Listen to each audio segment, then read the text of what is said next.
Good afternoon. This is Commission President John Creighton reconvening the regular meeting of the Port of Seattle Commission for October 11th, 2016. The time is now 1:25 p.m. Apologies for the late start. We are meeting in Commission Chambers at Pier 69. Present with me today are Commissioners Bowman, Albro, and Gregoire. Commissioner Fellman will be joining us shortly. This meeting is being digitally recorded and may be viewed or heard at any time on the Port's website and may be rebroadcast by King County Television. Please now stand for the Pledge of Allegiance.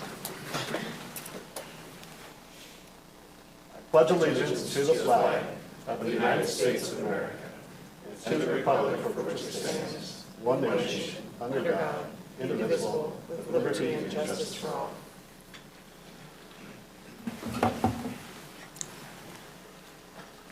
Great. CEO Fick. Thank you, Commission President Creighton. I have a preview of a few items in today's meeting. We've got two exciting special items today. The first, we're awarding our third round of economic development partnerships to 15 cities in the amount of $411,000. This brings the total number of cities to 27 that have received a port grant for economic development. Our special order item is a presentation and conversation about the many investments that are reshaping our Seattle waterfront. I want to highlight two of our action items today. Item 6A relates to our own proposed improvements along the central waterfront. This request is to initiate design related to interior and exterior improvements to our 21-year-old Pier 66 facility in the Paul Shell Bell Harbor Conference Center. These improvements are the port's to accomplish as a facility owner and complements earlier investments by Norwegian Cruise Lines. These projects will enable our Pier 66 cruise facility and the conference center to remain vibrant and competitive. Item 6C is about improving our facilities at the airport. We're requesting approval to accelerate the future Phase 2 work of our international arrivals facility into the current Phase 1. This will help us keep up with the international route and arrival passenger traffic growth.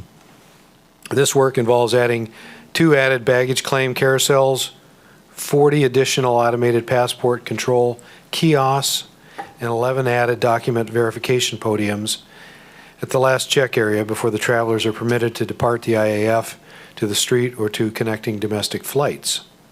A couple of announcements today. The port has won a Clean Air Award. I just received this award. Didn't receive it in time to get it framed for you, but it's third straight year that Sea-Tac Airport's been recognized as one of the world's top airports in managing and reducing CO2 emissions by the Airport Council International World. This year we achieved absolute emission reductions of 2.5%, even while flights and related sport activities grew by over 12%. We earned the harder to achieve level 3 certification for continuing to meet our own reduction targets and also engaging airport business partners in carbon reduction. Our work to reduce emissions has involved increasing the number of electric and compressed natural gas airfield vehicles, requiring taxis and car rental buses to meet higher emissions and or fuel standards, introducing aircraft gate practices that reduce fuel consumption, and innovative recycling practices. This award reflects our continuous improvement. You may recall that back in September 2014, Sea-Tac was the first North American airport to be certified for year-over-year carbon emission reductions. And in 2015, Sea-Tac was the first North American airport to successfully earn renewal of that certification. Our ongoing challenge is to continue to produce absolute emission reductions even as the number of flights continue to grow. Our airport noise reduction efforts were also recognized. The port's annual Fly Quiet Awards were established in 2005 to recognize 3 airlines working to reduce the impacts of jet noise in the community. Each airline is evaluated on compliance with noise abatement flight procedures, overall noise levels of their operations, including testing engines on the ground. Southwest Airlines won the Bravo Award as the quietest airline among the 5 busiest airlines at Sea-Tac. This is Southwest's first time to achieve this award. Virgin America won the Fly Quiet Award for the 6th time among airlines with at least 1,000 annual operations. Jazz Aviation, also known as Air Canada Express, won a Fly Quiet Award for the 7th time as the top scoring regional airline at Sea-Tac. We applaud these efforts for their work to reduce impacts of noise and helping us all be better neighbors to our communities. Sea-Tac Airport also achieved zero discrepancies in security audit. TSA recently audited Sea-Tac's security plan and activities. The 30-day audit reviewing things like badging and credentialing, control of access to secure areas, perimeter activity, vendor compliance, and cargo operations. TSA found zero discrepancies. This achievement is a testament to port security staff, our airline partners, concessionaires, and all of our badged employees for keeping us and our traveling public safe and secure. Commissioners, this concludes my CEO report. All right, thank you, CEO Fick. Before we get on to other special orders of business, we wanted to move our public comment period up. And so the commission will now accept public testimony on agenda items and other items.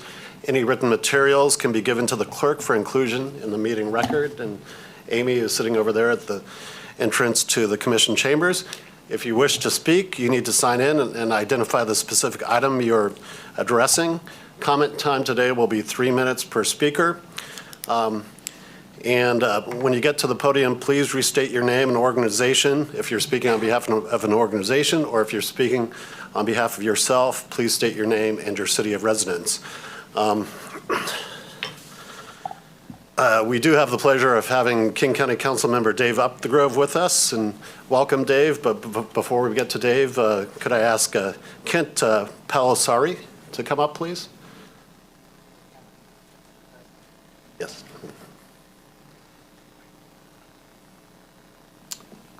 Welcome, and please state your name and city of residence for the record. So my name is Kent Palasari, and this is Mirabella Palasari, and we're from Sea-Tac.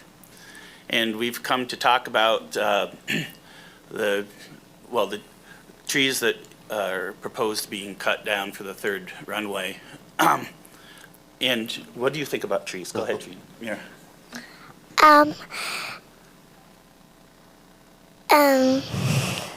Should they be cutting trees down? No. Okay. She loves trees. And I mean, I appreciate what I was just hearing from Ted Fick here, as far as the airport, you know, doing its best to reduce emissions and things of that nature. And when it comes to nature, I think the trees in that surrounding area are pivotal as far as keeping the emissions down. As I've been learning about this issue, I've been doing some research, and I think I did send a letter that can be in your records as well, as far as learning about the effects that it has on health.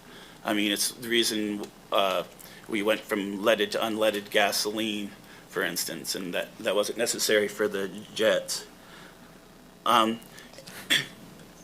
Yeah, and she was just saying that we need trees for all of the spiders and other animals.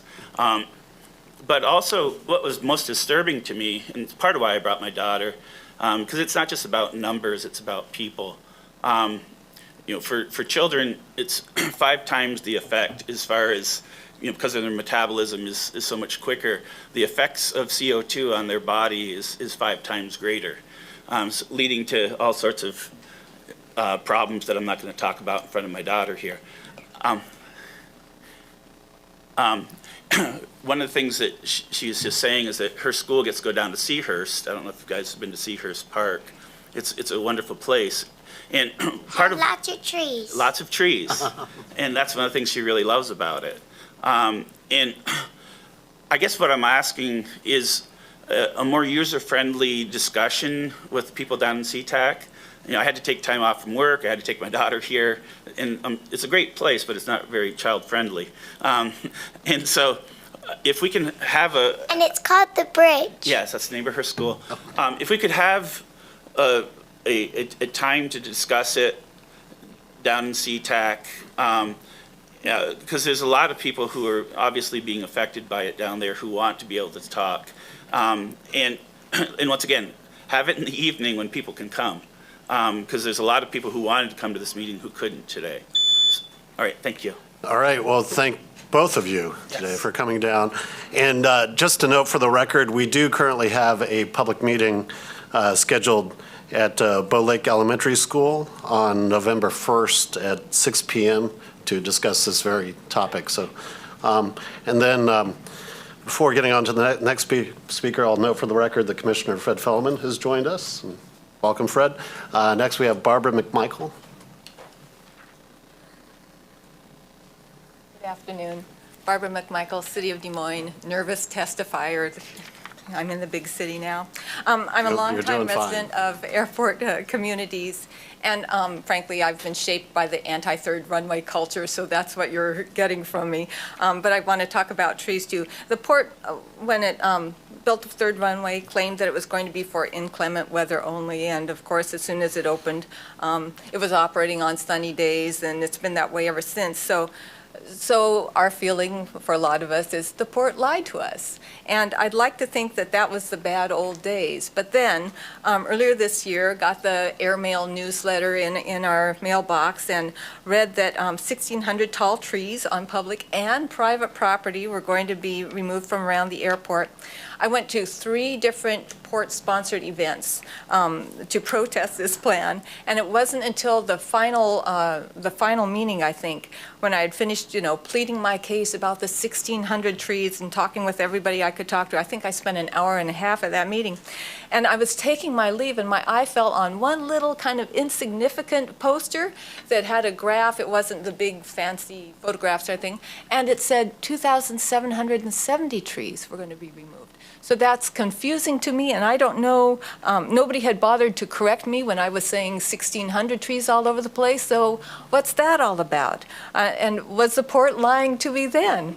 Then in June, 3 port staffers came to the Sea-Tac City Council meeting to talk about the tree removal, and the council members were asking about alternatives, beacons, tree topping, and repeatedly, you can hear it and see it on the videotape, the port staffers say that the FAA mandates that the trees be cut down. I don't think that's true. I think what the FAA requires is that the port keeps the airspace safe. And there are different ways of doing that. So I'm wondering, did the port lie to us in that case? So we live around the airport. Of course, lots of us, work at the airport or work for the airlines. I mean, all of us want the airspace to be safe. Nobody is contending against that. But I feel that the port for a long time, certainly in the past, has been operating in bad faith. And your website states your values: highest ethical standards, honoring your commitments to the community, responsible stewards of the environment, and doing what's right.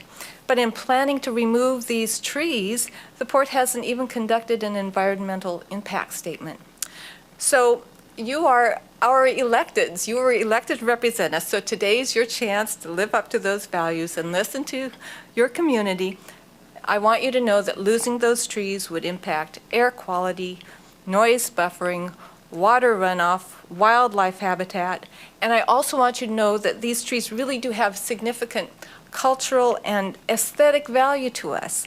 So I hope that you can reject this outright tree cutting plan and work with us to come up with something a little more palatable. Thank you. All right, thank you. Commissioner I Fellman. just would like to address one thing, then port staff, correct me if I'm wrong. The question about the number of trees, I believe what you saw was the meeting you were at was just about the trees on port property, and that the bigger number was for phase 2 and 3. Is that what anybody here to support me on this?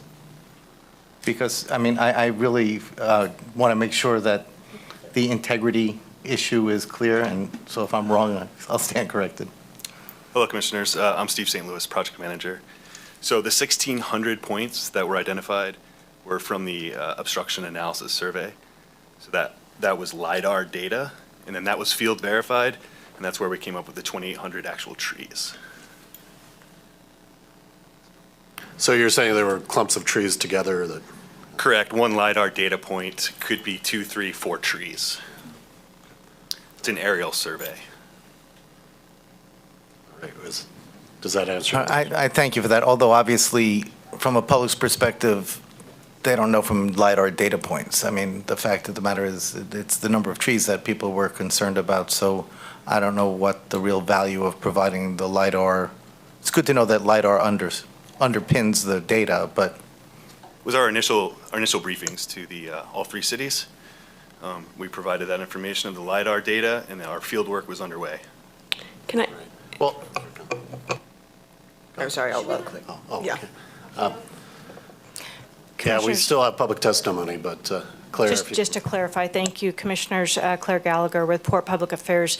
Wanted to confirm what Steve St. Louis has covered, and just to give a little bit more context, the initial data regarding the word obstructions was based on the LiDAR and aerial survey. It was 1,600 obstructions. When we went back and field verified that by work actually on the ground, we were able to then individually count trees. So multiple trees made up an obstruction, but of course the FAA work is about removing obstructions from the airspace. So that was the initial focus of the work. We were able to correct that number and be accurate when we were in front of you for the project approval, but we did have a gap of time where 1,600 was the number out there, and then finally confirmed as 2,700 trees. So we apologize again for that discrepancy, but again, just based on two separate sets of data. Okay, well, we can explore this further in the briefing, but thank you, Claire, and thank you. And if we could finish our public testimony, King County Councilmember Dave Upthegrove. Dave, welcome. Good afternoon, Chair Creighton, members of the commission. My name is Dave Upthegrove. I live in Des Moines and am a county council member representing the 5th County Council District, which includes large portions of the cities of Sea-Tac, Des Moines, Burien, and South King County.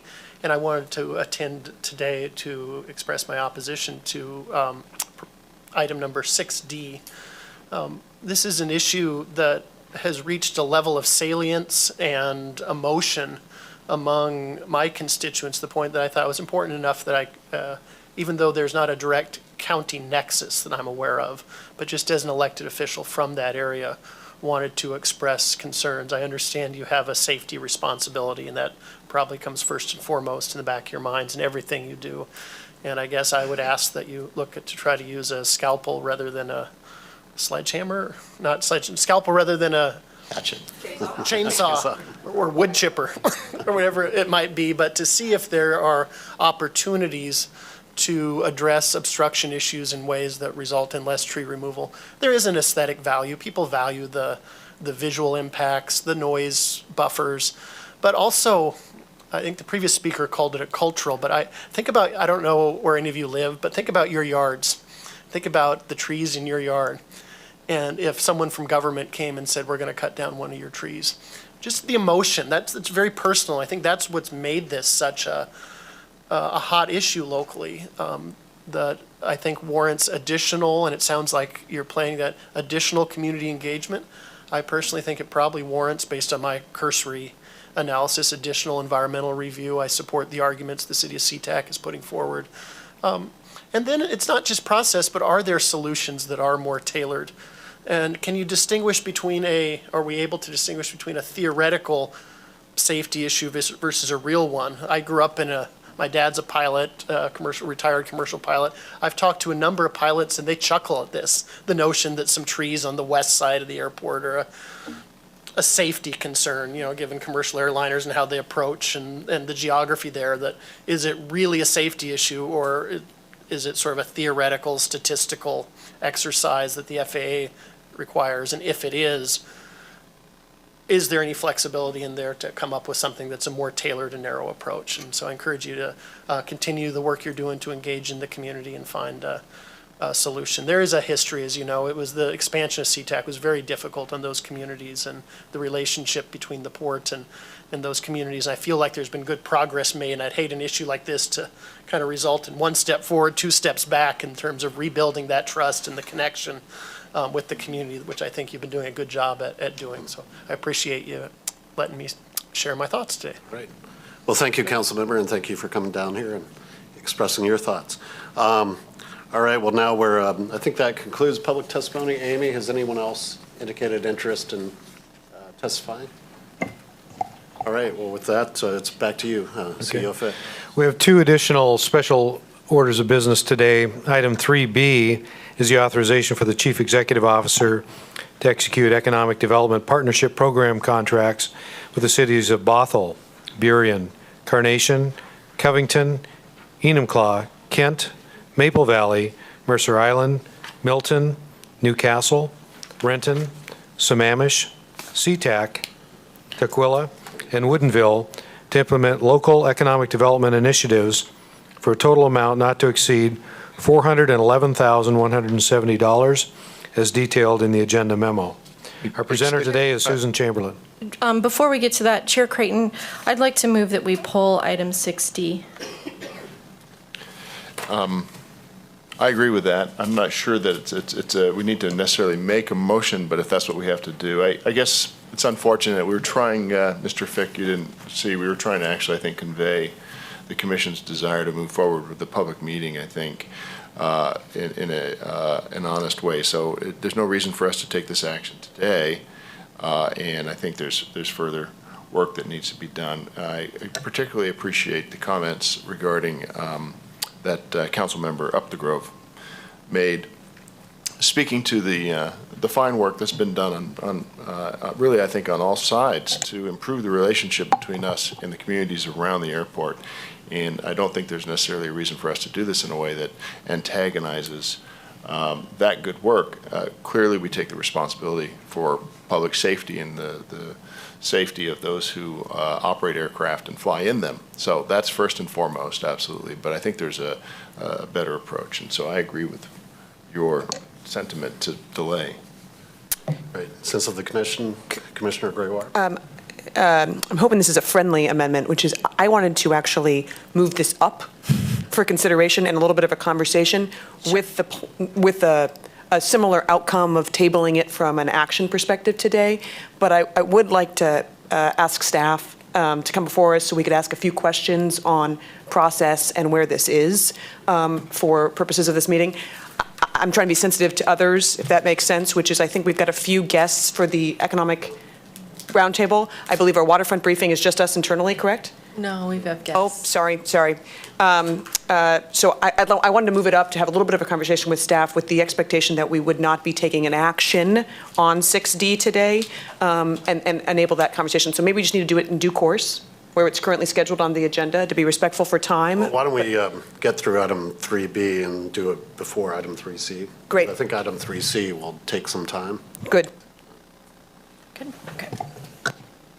I would concur. Thank you, Commissioner Feldman. Okay, Susan?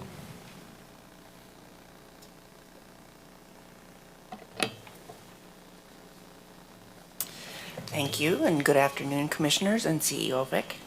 As was stated, we're here today to present 15 city applications. Very hot. Okay, well, there we go. I don't want to be squealing in there. Thank you. We have 15 city applications for the Economic Development Partnership Grant before you today. This is the third round. It brings a total of 27 applications that would be approved. Today's 15 applications total $411,170. The total of the 27 is $837,855. This is the third round. Potentially, we may bring a few more stragglers before you next month.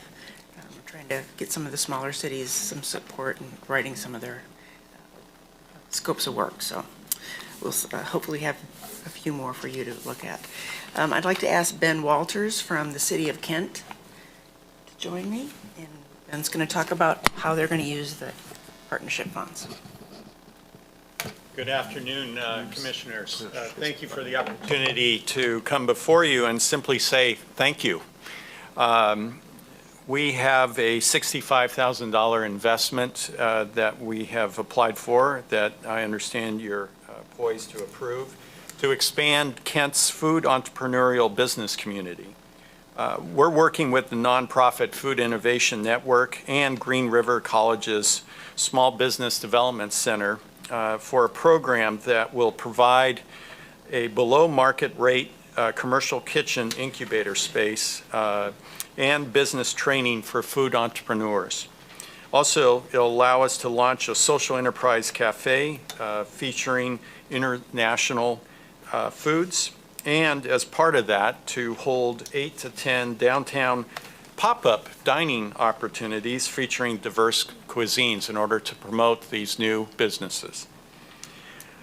This supports Kent's ongoing effort to promote new business opportunities for our growing immigrant community and the many others in our community who are budding entrepreneurs. I have to say, the port's to be commended for reaching out to us in the rest of King County and seeking to partner with the cities there to promote our respective economic development goals. We look forward to future partnerships with the port to grow jobs and economic development in Kent and the region.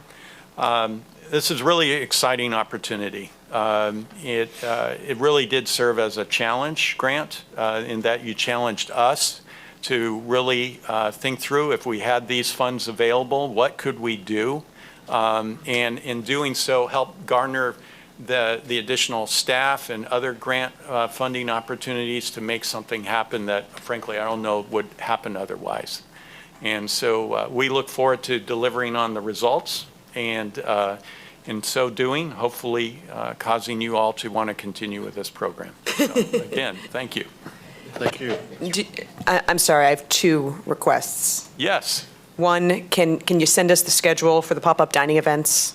absolutely. Okay. Two, we're talking about a great opportunity for restaurant entrepreneurs. We've got one of those at our airport, in our airport dining and retail program. Can you make sure that we're leveraging these resources to educate these food entrepreneurs about how they can seize opportunities at our We'd airport? love to partner with management at the airport to see what we can do. And Commissioner Albro spoke at the Kent Chamber last Friday, and I believe we had in the audience there a Kent business that just won your contract to provide food services there. I believe it was for the catering business at the airport. That is correct. I sat right next to her. It was a delight to meet her, and she survived her procurement process and was happily at work. Oh, yeah. She, that alone made her thrilled for the opportunity. But it's a 3-year contract, so it allows her to build and to invest, with a period of time to make that worthwhile. So she was very excited, and so we love to build more relationships between the Kent business community and the Port of Seattle. Thank you. And we also have James Henderson from the city of Bellevue here to speak to you.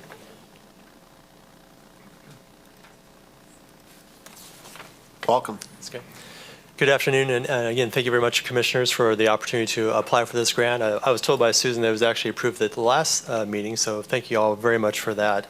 One of the things I want to sort of highlight is that it's really going to help in sort of two main program areas, and I think what the grant also allows us to do is kind of share our goals and objectives with the Port of Seattle. And that's really to attract investment to our region, create jobs, do some export promotion work, also put in place a good program to help startups and entrepreneurs, and then also enhance regional collaboration, especially on the east side. One of the programs that the grant will help us with is what we call the Innovation Triangle, which is actually a new program, a new regional collaboration between Bellevue, Redmond, and Kirkland to promote both national and international investment and job creation in our region. We came together basically in a partnership because we see a lot of similarities between the three cities. We have a synergistic element to us, meaning we have the same types of companies or technologies and industries in our three cities that really kind of help bring everything together. Of course, our proximity, we share common borders, but also too, we also share same goals, and we're wanting to grow a robust economy, especially in the technology field, and to work together more profoundly. We also think we have a very compelling story to tell, so part of the grant funds will help us sort of market and brand our region a bit better. As you can see here, back in 2013, our economic impact was roughly $48 billion, which was fairly astounding once we put those numbers together. Not too surprisingly, most of that was in the technology industry. And also because technology is really predicated on talent and talent attraction, our region is also one of the most highly educated regions in the United States, so we see that as a plus going forward. Just want to kind of highlight one specific project within the program.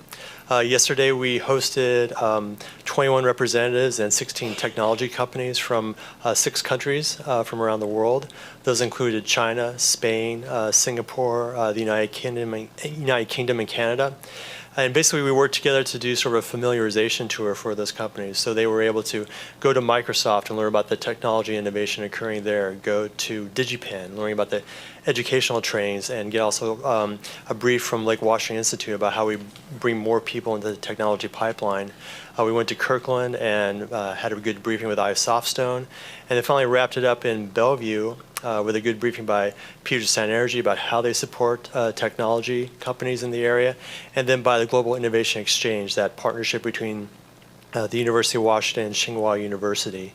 And then finally, there was a reception where they got to go to the Immerse conference, which is focused on virtual reality, and kind of talk to the companies that are represented there as well. So overall, it was a very positive event. We've gotten some signals that 3 of those companies are actively looking to locate a shop in the Innovation Triangle, hopefully by the end of the year. The second main element that the grant will definitely help us with is Startup 425. Again, a regional collaboration program with Redmond and Kirkland. And really, this is to provide the entrepreneurial support and training to help put in place the type of companies we believe are sort of integral to having our region grow. And a big key component of this is what we call the Global Passport Program, which will be export promotion and training to startups, so they begin to think that exporting and business development opportunities outside the United States are top of mind.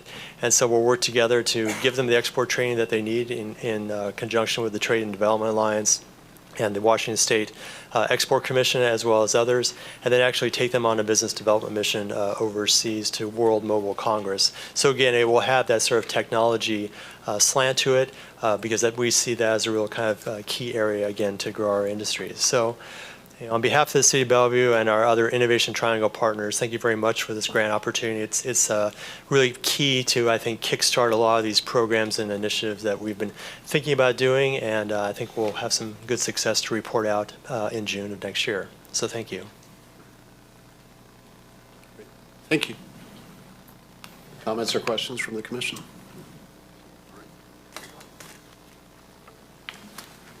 Mr. Fick? Okay. I think we have a motion that we're requesting action on. I'd like to make, do we have a motion? I don't think we do. No, we I'll make a don't. motion to approve item 3B. I'll second that. All right, we have a motion by Commissioner Bowman, a second by Commissioner Albro. All in favor, please signify by saying aye. Aye. All opposed? Hearing none, the motion passes unanimously. Okay, our third special item of business today is item 3C, the waterfront panorama. Public investments shape, excuse me? Before that, if we could jump to the airport trees item. Thank you. Steve. So we'll be moving up item 6D, authorization for the Chief Executive Officer to award and execute major public works construction contract for the Flight Corridor Safety Program Phase 1 project with the lowest responsible bidder, notwithstanding the low bid exceeding the engineer's estimate by more than 10%. Our lead presenter today is Ralph Wessels, Mark Coates, Claire Gallagher, and Kathy Roeder.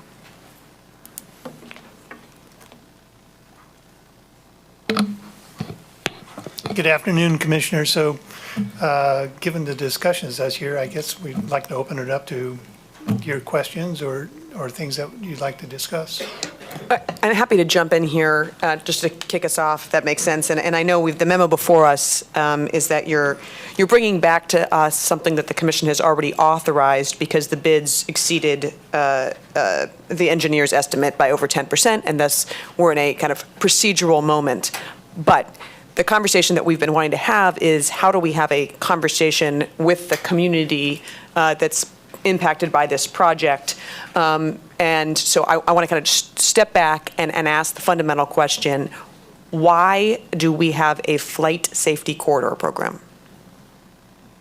Well, the FAA, I've been in aviation 35 years, and I know it's been in that long. To protect the pathways coming in and out of an airport, you have transition zones that you have to protect, and they go out at certain angles, they go up at certain angles. And that program was always run by the FAA. They produce an obstruction chart every 10 years, and the last obstruction chart they did was for the third runway. That was, I believe, in 2005, I believe. And so we picked up in 2014, the FAA turned it over to airports. And so we issued our first contract in 2014 to have the approaches surveyed through, as it was mentioned before, LiDAR. And it identified any obstructions that met the FAA guidelines of being an obstruction to those approaches in and out of the airport.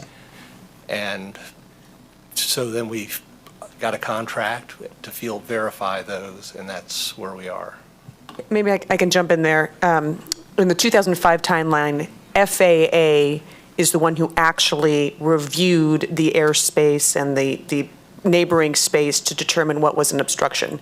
When you say that responsibility was transferred to individual airports around 2014, that mean it became optional? No. It didn't become optional. It became the responsibility of the airport to do the actual surveys and to protect it. And so what's the consequence, I should say, from a kind of legal or regulatory space if we have the responsibility as a port to can actually do the survey? What is the responsibility we have to the FAA? Our responsibility is clear: keep it obstruction-free. So we conducted our survey in 2015? 2014. 2014, and the regulation says we have like 5 years in that, no tree should punch through this window within a 5-year window. Is that more or less what it says? That's more or less what it says. So the idea that all the trees have to come down at once is not necessarily the case. They want us to address all the obstructions in a timely manner, and they're obstructions, so we have to be careful. Right. And just the idea that I don't think anybody here, even those that are deeply concerned about their trees, are interested in adding to flight risk. So I don't think there's a problem with that. I think it's really a question of procedurally. And I learned a couple of things in trying to dig down into this, that the port staff have a lot more information, I believe, than the public has been allowed to know. And I think there's a lot of rationale behind the decision-making. I still believe there is also room for potentially mitigative actions. And while I believe that that actions that taken within the airport can only be footprint, can only airport funds can be used. FAA regulations limit the source of money that could be used for mitigation. That doesn't preclude the commission from being able to identify sites off-site that would allow for alternative types of mitigation. Right. And I recall back in the day when I think it was only John Creighton left on the committee when I was a member of the audience, and in looking at the cruise ship terminal, there was considerations whether adequate mitigation was made for that. And so the commission approved the cruise ship terminal being constructed at 91, but had a separate motion on some environmental considerations that were sort of not in the EIS, but stood alone. Mm-hmm. So it just seems to me that it would be a great opportunity to, prior to, which we're not going to do today, seeking approval for this, that by going into the communities first and learning about maybe what are some of the other things we might be able to do that does not compromise the safety window, that we could actually pass it as part of the separate, but as part of the authorization to go forward. So anyway, I just put that out as a procedural situation that would have some assurances for the community that there's other things we could do sort of outside the FAA constraints. And so I look forward, and I also think that a lot of the folks in the community just more information would go a long way. And even Councilman Kwan said to me that, he didn't realize that the whole project, that like over 1,000 of these trees would come down for 509 anyway, not on our property. But the idea that the trees were going to come down for projects that people are actually supportive of, I mean, this is just, we should look at this in the broader context. And I think the more information the community gets, the easier it is for them to understand the situation. Councilmember, if I don't, maybe a friendly here, I'm trying to walk you down what I'm looking for in the briefing. Here's the challenge.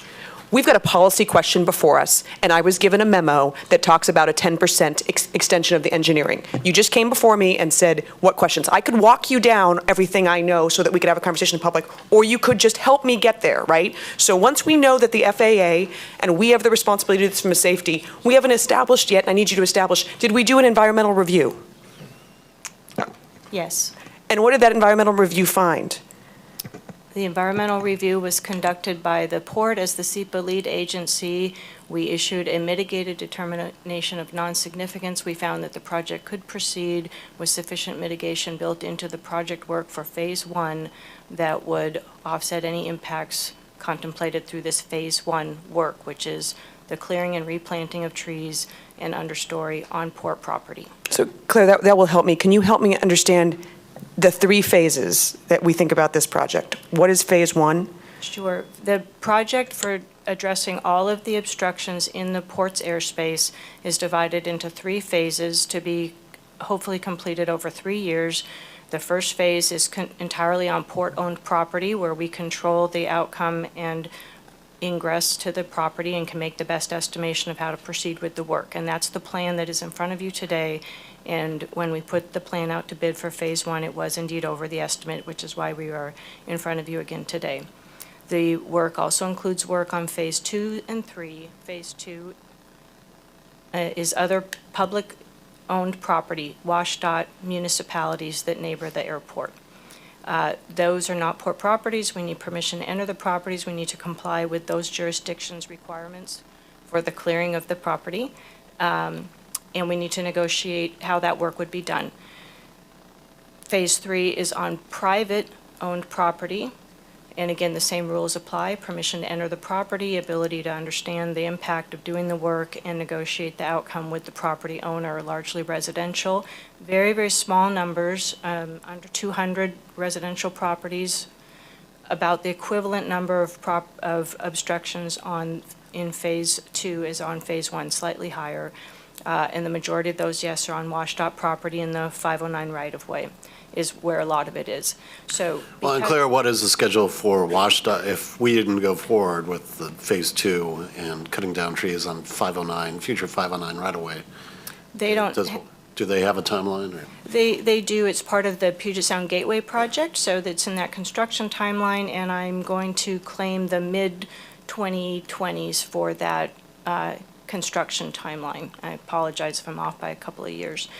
So to go back to your question, Commissioner, with regard to the environmental process, because of the lack of definition and the lack of background information on the other non-port-owned property, we conducted environmental for Phase 1 only, where we had the most certainty. We could propose the program as well as any mitigation, followed your dictates to ensure no less than 1-to-1 replanting ratio, and then deferred the environmental review. It would be taken up separately for Phases 2 and 3 because of those circumstances of other property owners and access to information. Can I just drill into that replanting elements that we put into the mitigation plan for Phase 1? We want an output of 1-to-1, correct? So how do we actually go about doing that when we think about planting? You want according to your testimony when we were in front of you several months ago, you wanted a 1-to-1 minimum replacement on the port-owned property, which requires, and then we have to comply with a 2-to-1 replacement in sensitive areas. I think that's the right terminology, and someone will correct me if I'm wrong. That would be wetlands and buffer areas. And so to ensure that, we are replanting at a 4-to-1 ratio because of assumptions about what we call tree mortality and survivability within the first 1 to 2 years of the replanting. So I just wanted, for the benefit of kind of this conversation, I think it's hard because the phasing is not understood. That makes sense. Doesn't understand what is before us right now. And I actually think Commissioner Creighton noted that we had a public meeting scheduled for November 1st. I think our intent and our goals behind that, we've been doing outreach for a year, and we've been learning through that year, but our intent before November 1st was before phases 2 and 3, that would be on non-port property, and to be totally blunt and transparent, some private property in the future. We wanted to have a conversation before we've even done the environmental review for those actions, correct? That's right. And just to, as Commissioner Felleman noted, that's exactly our purpose, not only for the November 1st meeting, but to really do a much more thorough job of explaining this process, how it impacts people who own property that's not the port and not part of our day-to-day operational world at Sea-Tac, and to really explain how we're treating it, at least in phase 1, what we've learned from that in terms of outside the bird nesting window, outside, maximizing the replanting timetable for survivability, areas of how we're handling buffers. Just, there's a lot of good work that's in phase 1, frankly, a replanting scheme that's environmental best practices so that we clear out invasive species of the understory and replant with Northwest natives to ensure continued viability of these plants. And we haven't done a good enough job of telling that story. So we're looking forward to the November 1st meeting to really kind of explain a lot more of that detail and to explain the amount of negotiation that we will be required to have with property owners. We're not going to march on their property and take their tree. They're going to understand what's happening. We're going to figure out what's the best outcome for them. Some people will want a new tree planted. Some people are happy to have a tree removed. We can't predict for them, and we feel it's most respectful to have that dialogue and understand how those circumstances will work for them. So we'll talk about that on the 1st, but really what you'll see a lot more in phases 2 and 3 is that two-way communication. I don't think we did enough of it in phase 1. On the other hand, it's going to be needed a lot more in 2 and 3. So that's what we're looking to step up to do. Just one of the things I learned in the course of the process, which might be of some interest for 2 and 3, was, I was very encouraged that we're replanting, ecologically appropriate trees on the relatively undisturbed areas that we have within the fence. Obviously, shorter growing versions. But the private property areas and other stuff like that, there is more flexibility. So, ornamental trees and things that really we're able to be more responsive to specific tastes and interests of the community that will require a lot of work to understand what those are and things like that. But anyway, there is flexibility, and I just hope that we can provide the assurances that we conduct ourselves on port property in such a way that can set an example that the communities will feel more comfortable as we move closer. We hope that that's going to be accomplished with what we've proposed. In fact, the reason that we have phase 1 structured as we do is so that we have a minimum of disruption to the ground. We go in once, we clear, we replant. The land has the maximum amount of time to restore itself, and the saplings can begin to grow. That's the difference of going back and selectively cutting your back and forth on the property with equipment quite a bit of time. And frankly, it's a trade-off between replanting or slower clearing, selective clearing. The other thing I wanted to point out that has come to our attention more in phase 1 and is a big part of 2 and 3, but having those conversations now, is there may be municipal programs or community programs around trees or arbor interests, and we would certainly participate in that. We've been contacted by the Des Moines Memorial Drive Committee that's very, very interested in the replanting on that street. There's tree banking programs. There's other mitigation approaches that may exist in cities that we would expect to engage with them about what makes sense in their community. And those are all options available to the port as we go forward with how to make the replanting and the enhancement work as best it can for these communities. Commissioner Albrecht? So I just wanted to thank you, and I want to thank the public, members of the public who came to comment. I think we've decided that we're not going to take up the action item today. It seems to be the will of the commission. I just wanted to suggest, well, I think it's completely appropriate for this to move forward from a pure sense of responsibility for safety. I don't believe that it behooves our other responsibilities to the public we are elected to serve to do so today. And that's why I recommended that we delay action. I think that when this comes forward again, it would be my hope that staff will have done the work to identify the acceleration that's necessary in order to meet the timetable. One of the things that's pushing is we do want to get the new trees planted so they can take advantage of the wet season and increase survivability. So I don't want to lose that, and I also don't want to lose the ability to move forward this winter. But since we do have a public meeting on November 1st, it would be my hope that we would be prepared, certainly no later than then, to identify what we need to do to accelerate, but also be able to engage the community in this conversation, and so that they can understand that what we're doing for reasons of public safety, their safety, and the traveling public. But we want to do it in a way that's transparent and accountable to them, so that we don't undermine the trust in government, which I think is first and foremost. So anyway, I'm personally willing to authorize this item at that public meeting on November 1st, but I think that we need to have the conversation with the community in terms of why we're doing it. Thank you, Commissioner Albro. And if I could, just want to preface my remarks by saying, during my 11 years as a commissioner, I've worked very hard to, have the port build bridges to the airport communities that frankly were, bridges that were destroyed during the third runway battles. And I'm very proud of the work that we've done, both in terms of working with the airport cities to provide economic development opportunities for local residents, and also working on ways that we can mitigate living next to a large international airport. And, I want to continue building on that, and I don't want to see that go by the wayside. And I can understand citizens being skeptical of the port. I think, frankly, we probably have used the safety issue as sort of a shield in the past. But frankly, with this agenda item, before us, the only question is, should we proceed with cutting trees and replanting trees on airport property? And we're promising a much more robust public process, which I very, very much support on phases 2 and 3. And even if we were to move forward or to approve this agenda item today, the notice to proceed, because of all the paperwork that needs to be done with the winning bidder, would not actually happen until early December. So I think there is a cost to not proceeding today.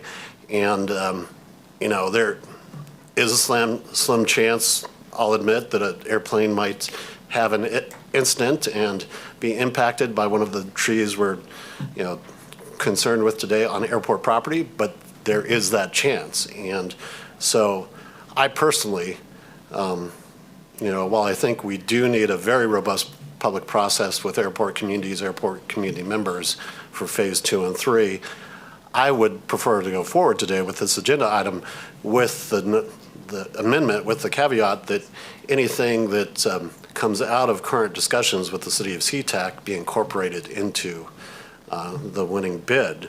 That said, I'm prepared to listen to the majority of commissioners in tabling this, if that's the sentiment of the commission.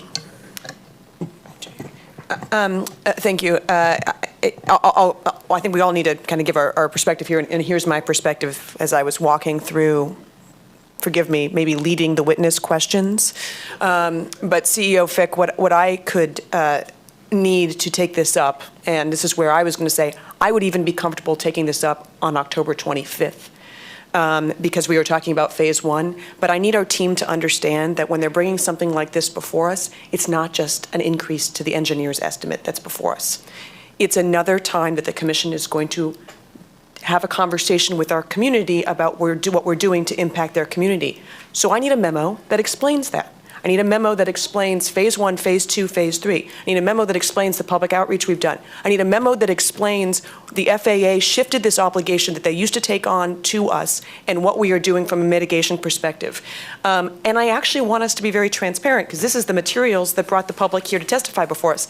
Put the letter the city of Sea-Tac gave us that says they don't think that our mitigation was enough, and how we are addressing that. That should be in my briefing packet, and then I can make a decision. But the public deserves to have that information at the time that the decision is before us. So that's not before me today, which is why I'm asking to table, and I'd be happy to take this back up on October 25th for phase 1. Great. Commissioner Boatman? Thank you.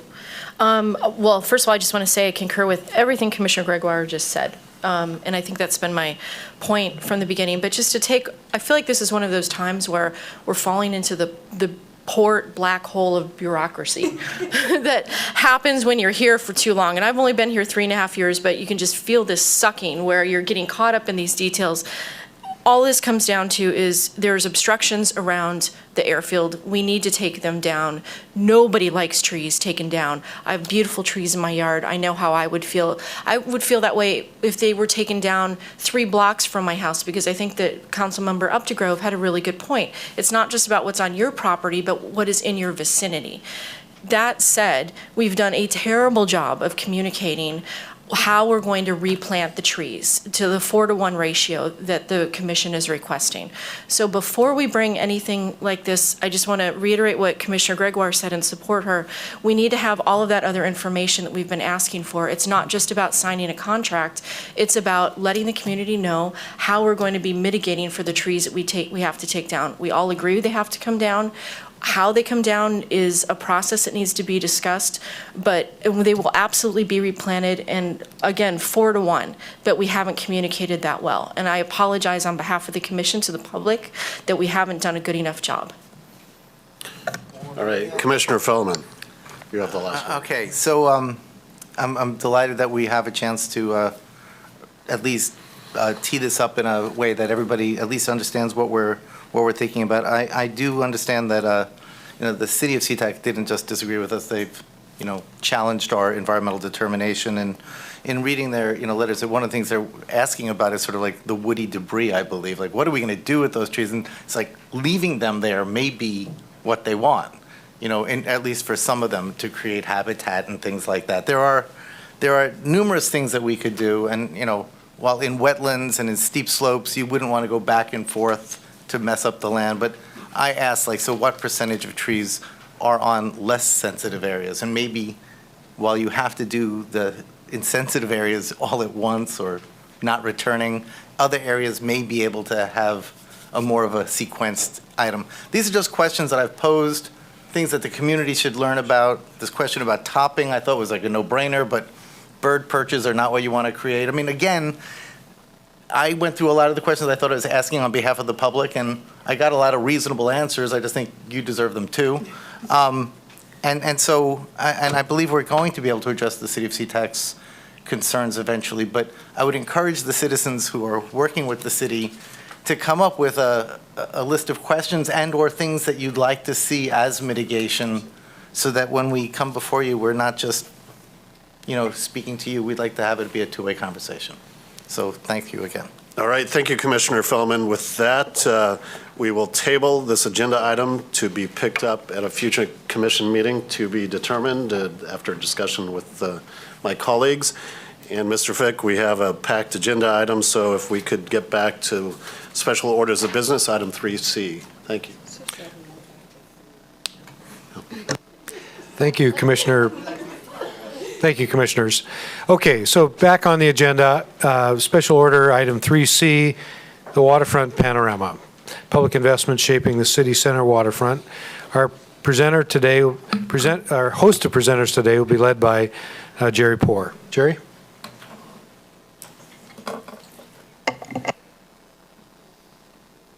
This doesn't look right.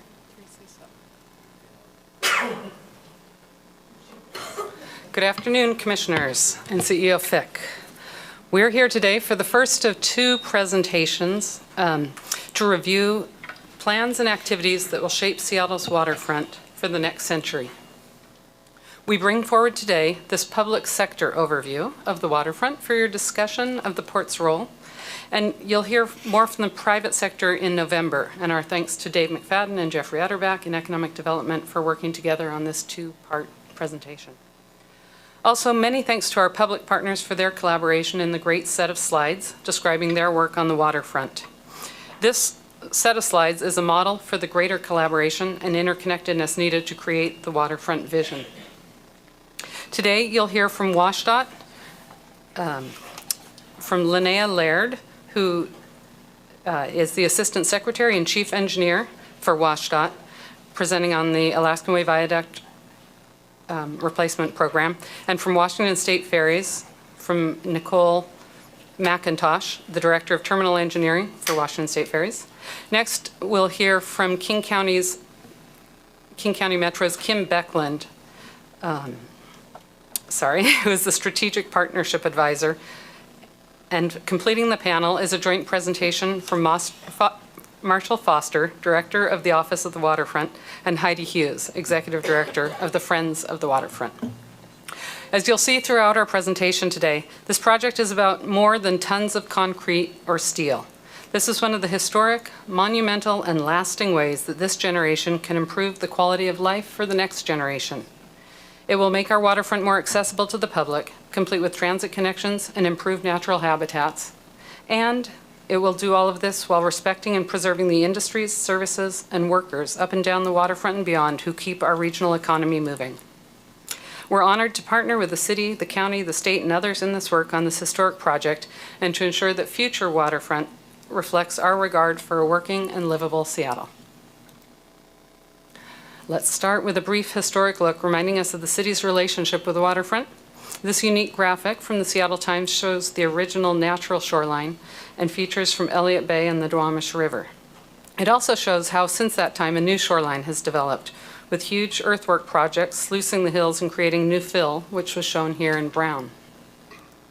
By 1878, Seattle developed into this view from Elliott Bay. And in 1911, the port was established to protect public access to the waterfront. This photo from 1915 shows the Bell Street Pier, the port's first headquarters with both cargo and passenger terminals. A current view of Bell Street looking east. The port's investments around Pier 66 in the mid-1990s provide vibrant places for people to live, work, and play while enjoying the Elliott Bay.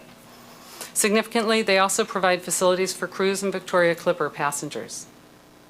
Now again, we're on the cusp of a thrilling transformation along the waterfront south of here, which you'll hear about from our partners.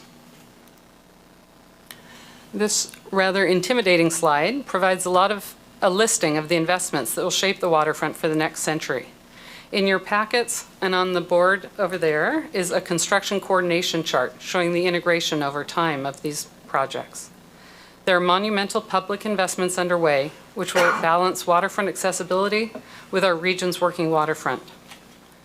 Let's hear now from WashDOT, Linnea Laird, and then Washington State Ferries, Nicole McIntosh. And to stay within our hour presentation, we've set aside 10 minutes for this portion.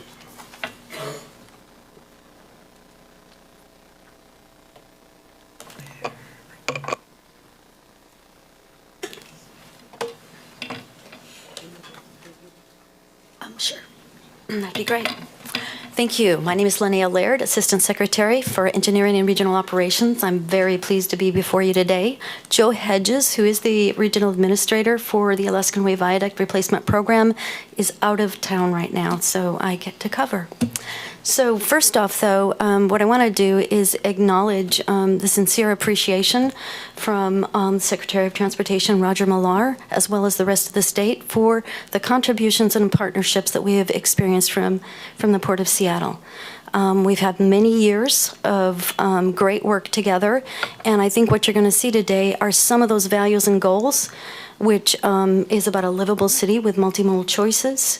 It's our operating waterfront, and it's about quick and easy movement of freight in all areas. So we are very pleased of that. On this slide. And Linnea, if I could just jump in there Yes. really quickly, I just want to echo our appreciation for Mr. Millar. Since he was appointed or elevated to the position of acting deputy and now or acting director and now as director, he's attended every one of our Freight Mobility Strategic Investment Board meetings, and that is a first for a WashDOT director. So really appreciate his commitment to ports and freight. Thank you. I will pass that on. All right, this slide actually represents $3.1 billion of state-led work on the project. What you see with check marks are 21 of 31 projects that have been completed. Those that are colored with highlights are work that is currently underway, and those that are still clear are investments that are still remaining before us. And you're going to hear a little bit from me on some of that, and a lot more from Marshall on some of our final investments on the waterfront. Slide. So the next slide really is a little bit of an update on Bertha's progress. We've been very pleased with the progress of STP as they have tunneled beneath the city of Seattle. We have made good progress finally. We are over halfway there. That's a great milestone. We did in fact stop for maintenance last week. That is going to start probably either today or tomorrow. They took a quick look at things and decided to continue tunneling. So where originally had planned to be down for a month, I just wanted to let you know that you're going to hear that we're going to keep tunneling. So that progress has been good, and we've made great progress on both ends of the tunnel too. Our schedule right now shows tunneling, if we stay on track, tunneling will be complete by early summer of 2017, with the project being complete and ready to open to traffic in early 2019. Finishing the tunneling is just one step of getting the whole program open to traffic. Let's go to the next slide. This is some upcoming work. It's on the south portal. This represents a vision. You can see the Port of Seattle off to your right or the left, depending on what viewpoint. You can see some of the access both to the city along Alaskan Way at Dearborn over to First. It includes pedestrian, bicycle access, and direct port. This is where we're going in early 2019 when we hope to open up the rest of the tunneling project to the public. What you also see is what else is going to happen then. Well, we're going to start with a little bit of disruption after we open the tunnel. A first order of work is actually going to be taking down the viaduct. That's a big, tall task. It should start in 2019. We are very early in the planning stages at about 20%, but one of the things we're going to start to do is start talking to public and property owners, get a feel for the businesses, get a feel for impacts, and start talking about that work. The overall duration of that work is expected to be about 9 months when it starts. We will maintain traffic on the waterfront as it progresses, but it's going to be hard and it's going to be challenging. So I just wanted to put that out there. The months that you're talking about are I'm guessing that's spring to fall. We're actually hoping to start this work. If it looks like our schedule is on track, we will advance the work so we can take as much care as possible during the winter months to do some of this work. But we'll be working very closely with our other partners, with yourselves, and with the property owners about how the work progresses. And the reason I bring that up, not necessarily for you, but for our staff, CEO Fick and Mike and the rest involved in the cruise business, the taking down of the viaduct will have an enormous impact on our cruise ship. So I know that you know that, but I just want You want them to know that, and yes. Well, we don't really want the cruise ship passengers to understand that, but we want to make it as, less impactful on them as possible. I appreciate that, and thank you. The other work that will also occur will be the decommissioning of the Battery Street Tunnel. Where traffic right now enjoys the use of that tunnel, that will be decommissioned. It's also expected to be a 9-month process, very early in, and that will be probably scheduled similar to the same time frame. Yes. Just as a matter of interest, WashDOT has made amazingly fast work of taking down the old 520 bridge, which, I go Yes. across it often, so the progress in, just a number of weeks has been amazing. How do you plan on taking out the viaduct? Through Terminal 5, or? How it's going to come out, where they're going to load the debris, we don't yet have an understanding of that. Port operations are certainly one option. You got to get the debris down, then you've got to haul it, and then you've got to take it somewhere. So those are details yet to be figured out, but it may in fact include a port connection at some point. Right now, the traffic will be routed mostly to one side of it while we work on it, and we're talking about working in potentially 2 different directions from once, up on the hillside and then down along the waterfront 2, block at a time. Thank you. But the exact route not determined. Decommissioning, just quickly, we'll be looking at that as well. That's another aspect of our responsibilities for completing some of the work on the waterfront. And then the last one, before I turn it over to Nicole, is actually a funding contribution that is provided to the City of Seattle as they work on the waterfront. So with that, I'm going to turn the presentation. Actually, I have a question. And so I got that you're planning on starting the demolition and decommissioning in 2019, expected to go 9 months. And I know that we have some surface street improvements that follow that, and probably there's some overlap. When are the surface streets kind of ready for daily use on the part of the average Seattleite? Is that something that's under the city's responsibility, or is that also I think Marshall's the best person to talk about that. Certainly, there will be some overlap between the surface street rebuild and the work of the demolition. So there will be traffic that gets routed back and forth, but the city grid is a much bigger issue than just down on the waterfront, and so Marshall's probably a better person to talk about the overarching plans. And that's an SDOT project, the Correct. surface streets. So if that Yes. can be discussed when it's appropriate, I'd appreciate it. Thank you. Thank you. Just for orientation's sake, does the tunnel go under the tunnel? The tunnel has gone under, in fact, the Burlington Northern Tunnel, and it will go under this as well to the side of it, yes. Okay, Yeah. so there's no way to make use of this. It wasn't like a safety issue, but just that the roads weren't going to connect. Right. Yes, they're going in two different directions. That's not to say there couldn't be other opportunities to make use of this facility. That's part of some conversations that have been going on. But right now, what decommissioning looks like is still to be determined. So it doesn't have to be destroyed? It doesn't. But right now, most of the plans are to, in fact, take it out of service, deal with the utilities that are in it, and fill it up. Could it be an underground tunnel tour, like the underground Seattle tours? Well, there's many options for what could ultimately be there. I got to tell you, for folks that haven't been on the East Coast, I mean, it is the tour to show you what it's like to live in a dirty city. I mean, if anything reminds me of home, it's the grime inside that tunnel. It's a very old tunnel that has served its purpose for a number of years, yes. All right, and with that, I will turn it over to Nicole. Hello, my name is Nicole McIntosh. I'm the Director of Terminal Engineering with Washington State Ferries, here to talk about Coleman Dock project today. The Coleman Dock Seattle Ferry Terminal is the largest in our system. It's located on the waterfront at Piers 52 and 50. Our Seattle terminal provides a critical transportation and economic link between Seattle and the residents of Olympic Peninsula as well as Kitsap County. Last year, we carried more than 9 million people through this facility. The King County Water Taxi also carried 500,000 passengers through this facility. And in total, we carried 5 million walk-ons through this facility. I do want to point out the dock up there in blue. Those are creosote-treated timber piles that go beneath the pink, which is the elevated terminal building. And the green is the concrete structure that we have today. And to the south is the passenger-only facility. Thank you. This is a preservation and safety project.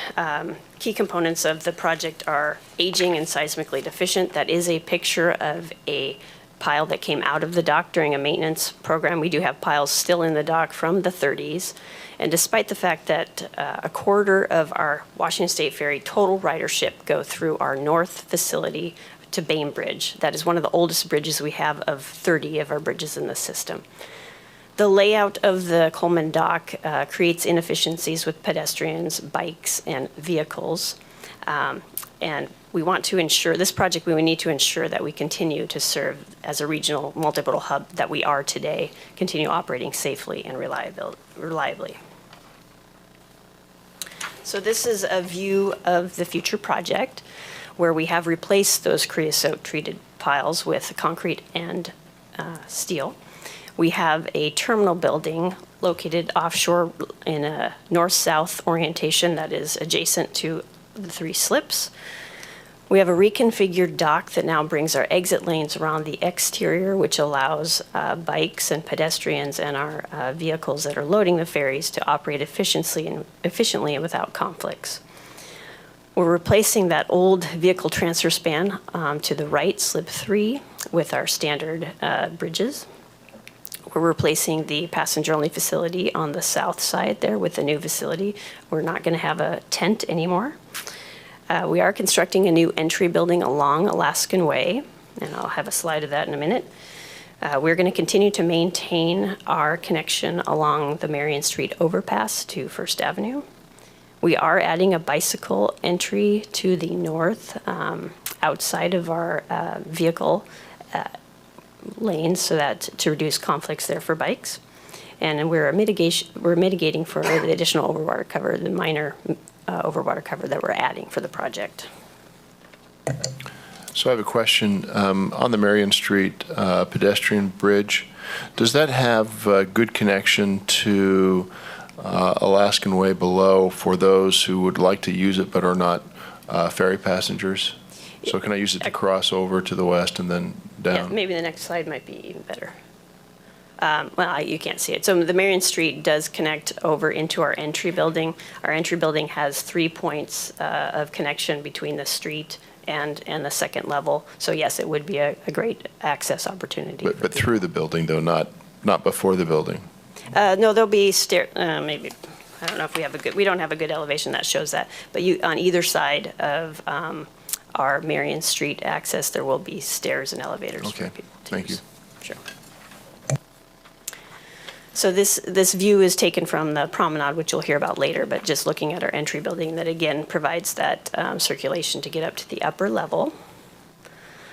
So this is once you've gone through the entry building, this is looking at our new terminal building in the north-south direction. We have a covered walkway there to the right and a plaza-type entrance. To talk about construction, we're going to start construction next summer. And we'll continue until early 2023. Since we carry 9.5 million people a year, we will remain operational the whole time. So the issue will be ensuring that we can work in a tight space and continue to operate safely and move all those people. Most of the construction activity will occur from the water by barges. And as you know from the port, we do have restrictions on when we do in-water work. So we will adhere to those restrictions. And we're working closely with the partners that we have here today to ensure that our construction activities with our vehicles will work. And, well, as Linnea pointed out, there's a lot going on in the waterfront, so we all need to work together so we can ensure to minimize the impacts on the residents as well as the traveling public.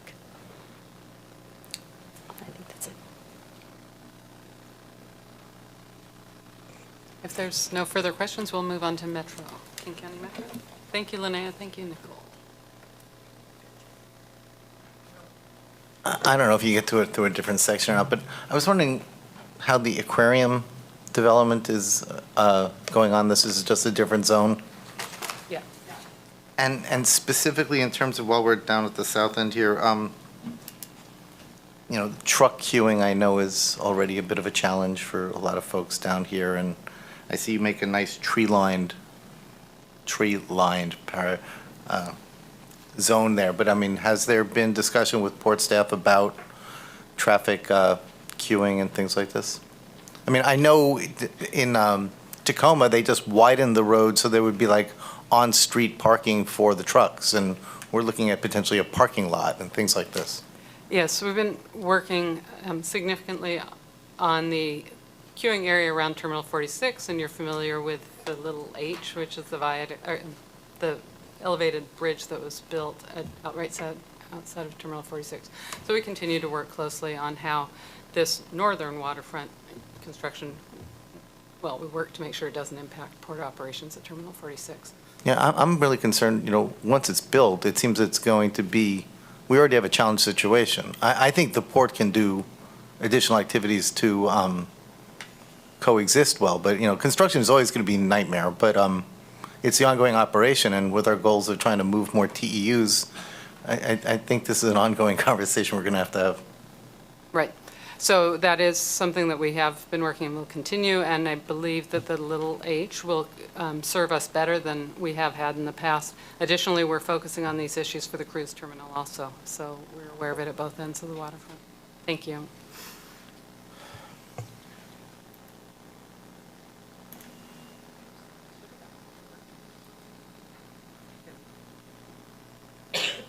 There we go. Well, good afternoon. I'm Kim Becklin with King County Metro. I'm happy to be here with you this afternoon to talk about what is really a symphony of mobility as we go through all of this process over the next few years. And what we're trying to do is make sure that we're giving the public, whom we all serve, a very attractive choice for getting around before, during, and after the final state of the Board Tunnel project. So really there's two things in terms of Metro's role in this, is keeping as many people moving as possible. It's notable that transit, from a regional perspective, within the country, have the highest rate of transit growth in the country right now.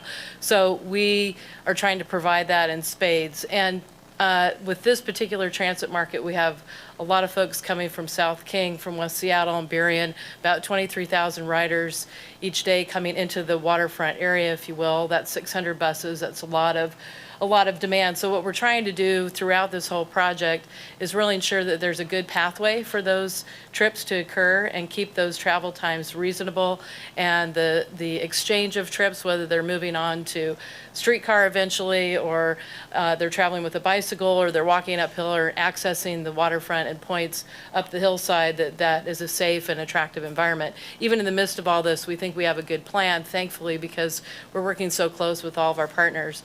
There's two big pieces here that we're working on. One is with City of Seattle, ensuring that we have good access from Columbia, from the waterfront, the final state being transit lanes along the waterfront, and then moving on up the hill in a two-way configuration. In the interim period, we have what we're calling our interim pathways, where we're assuming the existing conditions with a priority on First Avenue. We've modeled other options, and we're continuing to look at those. The waterfront environmental documentation is wrapping up here at the end of this month, and we'll be working with them as we go through all the design. But we think we have a good approach in terms of trying to keep as many people on board. We'll be going back to the legislature again in 2017, looking for a re-up and extension of the continuation of their support to keep these transit trips moving. So really this slide, the first one, kind of gets into the kind of configuration of what we think it'll look like over the long haul. Commissioner Albro? Yeah, I just want, if you don't mind going back, I just wanted to understand the legend on that lower inset. Oh, right. Yeah, because it doesn't, I'm not able to follow all of it, like the light gray. Right, the light gray there should be the through traffic. Oh, I see. Yeah, Okay. and all of this, I should say too, this is within the EIS, so there's not a final determination of how this will be sorted. I think the main takeaway is we're trying to make sure that we can provide that transit access to the waterfront, particularly with all the demand down there for folks trying to get from there and then points up the hill. Okay, so I know, because the reason why I was really looking at that to understand it, because I know this was one of those fine points of discussion. Sure. Between the ferries, King County Metro, the Port of Seattle, the City of Seattle, and untold number of stakeholders. And so what we see here is kind of the happy consensus. I would call that happy consensus, yes. You would? Yeah, and nothing is a permanent state either, right? So this is permanent up to some point in time, that should ST3 pass and we've got a new tunnel in downtown, that too would trigger a reconfiguration. And then also, it's notable that many of the same partners on all of these projects are actually looking at a broader spectrum of improvements within all of downtown Seattle to ensure that we have different modes in their appropriate streams so that we can handle all of the demand and sort some of the safety issues out. But I do think that you'll see transit lanes, we think, over at least some duration until we get into kind of that next iteration of how transit is being served downtown. Right, and of course, I'll just take the opportunity to, I guess, emphasize the importance of this corridor to the movement of freight, particularly given the manufacturing industrial center to the north and one to the south, Fisherman's Terminal, and certainly all of our container port terminal facilities, and the restrictions on the deep bore tunnel in terms of what kinds of goods and flammable goods can be taken through there. So this is really a critical link, and I know it's oversubscribed. I mean, let's just be clear. Yep. It's oversubscribed, and so we need to make sure that we maintain a priority of freight here, and that is the reason why, as a port commissioner, I have been steadfast in my support of the deep bore tunnel as being the right way forward. So I just really want to emphasize that it's because we need to Separates that continue to traffic. move freight, though. Agreed. And while I'm here representing transit, indeed, I think all of us that you're going to hear from today, we are a transportation family. We're trying to solve this. Freight is super key to this. I think there's a way to ensure that we're sharing that facility, that we're working on that in a way that makes sense, particularly because your demand is only going to go up. And so how do we find and strike the right balance here, I think is really, really key. So noted. Thank you so much. Commissioner Bowman? Can somebody remind me, because this is why I asked for this presentation, because it's been so long since, it's been 2 years at least, I think, since we've talked about this. Have we settled on 6 lanes? 6 lanes for sure? Yes, Ron's shaking, nodding. Excellent. It depends upon where you are.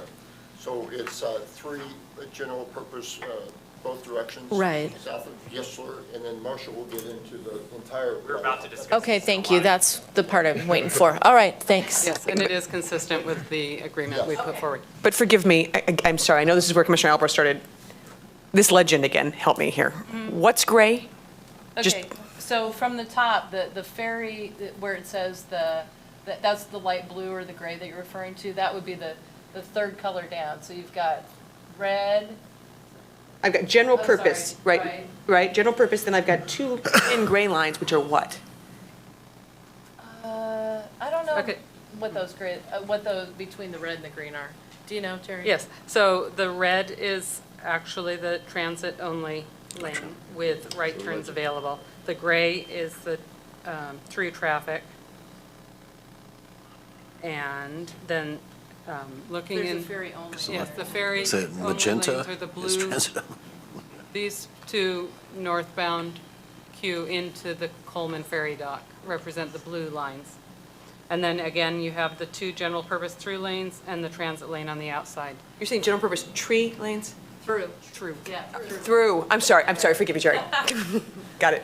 And I believe, Marshall, do you have a slide on this? We're going to go into this a lot of. Then I'll stop asking for this. I think we need to change the colors on this, though, so thank you. That's good feedback. Okay, so next slide, just real quick here. Let's see. Which one am I clicking here? This is the second one. Okay. Second slide. Oh, there we go. Okay, so, and this was just, part of telling the story in terms of that access from the waterfront. The two-way Columbia will run from 3rd Avenue to 1st. And also, I should note that, we understand that this facility is also going to be really key after the board tunnel is complete, and also for freight access potentially, and moving debris and all kinds of other stuff. So it's going to go through a lot of iterations, but this will become kind of the new normal in the long haul here with moving people from the waterfront on up through into downtown. So we've been key on the design piece, but this is a City of Seattle project ultimately. But Metro is contributing because this is an important access point for bus. So just like many of these projects are coming forward in this One Center City effort that you're going to hear more about in coming months, where it gets into what I mentioned was kind of the whole landscape of downtown. We're doing a lot of sharing on these projects because we need to move pretty quickly to meet the demand and make sure we got the right modes in the right places, which in the end of the day ought to help the port's mission quite substantially too, so that we really free up some capacity for you guys. And that's the end, unless you have any other questions, or you'd like to hear about our long-range plan, Metro Connects. Be happy to speak to that at a future date. Well, I think we'd love to invite you back to talk about airport issues, but at another Yeah. time. Well, and as I pass this along, I wanted to say thank you to Jerry, too, because she's been super instrumental in helping us carve out a new partnership relationship for Sea-Tac with some pretty substantial work going there. And a lot of that was spearheaded by Commissioner Bowman last fall as we started a discussion between the port and the county. So thanks so much. Right, thank you. Now we'll hear from Marshall Foster, the Director of the City's Office of the Waterfront, and Heidi Hughes, the Executive Director of the nonprofit Friends of the Waterfront. Be warned, we all want to be transportation planners, you know, that's, we're. Yeah, we're excited that you're interested in that part of our program. Good afternoon, Commissioners. Really appreciate the opportunity to be here. Marshall Foster with the city's Office of the Waterfront. What we're going to do, and I'm glad Heidi and I get to do this together, is give you a quick overview of some of the major elements of what will the waterfront look like once we have the major transportation elements in place, and we can also fold in that opportunity to reconnect Central Seattle to the water's edge and to Elliott Bay, and also to talk about the partnerships that are at the root of this in terms of how we're bringing in the community, the nonprofit sector, the business community as part of this vision. What's on the screen in front of you is a map summarizing the Waterfront Seattle program. As Linnea mentioned before, this really has been a partnership going back more than a decade, 15 years, to develop all these elements. We're very fortunate to have had the longevity of the relationship with the port, with WashDOT, with ferries, with many of the agency partners that have made this possible. The program, once the viaduct is removed and the deep bore tunnel is in operation, will essentially rebuild the lands that the viaduct sits on top of, from Railroad Avenue, the front door of CenturyLink Field and the event center on the left side of your screen, all the way through what you know as Alaskan Way and the viaduct today, through Pioneer Square in front of Coleman Dock, through the area in the center of the image that we call the historic piers. That's the landmark historic pier area where you have Ivers and Elliott's and the other, and Miners Landing. And then it will also really focus in on connecting Pike Place Market down to the waterfront, which will be the first time the market will have an opportunity to really connect to the waterfront, actually since its inception, when we used to have folks bringing goods over from Kitsap County and elsewhere to sell in the market. So we're very excited about that. And then it reaches behind the waterfront condominiums and connects up the hill into Belltown. Some of the key features, and I'm going to talk about this in more detail, first and foremost is a north-south corridor to connect and create the transportation mobility we need for all users, from Belltown to the north, through the core part of the central waterfront, and then down to South Downtown and points beyond. In addition to local mobility, I think you all know the new Alaskan Way will provide very important access on and off of SR 99, and it will also serve as the major surface freight route through downtown, and I'll talk more about the details of that in a moment. Once that transportation spine is in place, what we will be able to create on the water's edge is about 20 acres of new parks and public spaces that will support the core activities in Center City. It's also a critical part of the continued economic development of Central Seattle. And I'll mention a few of those, but the critical features of that: on the west side of the new Surface Alaskan Way, we will have a public promenade, a waterfront promenade, that will widen the sidewalks as you see them there today. We will be rebuilding Waterfront Park, which is in the center of the screen, as well as Pier 62, 63, and Heidi's going to talk a little bit more about Pier 62, 63, which we're excited to be able to implement that improvement relatively early in the program.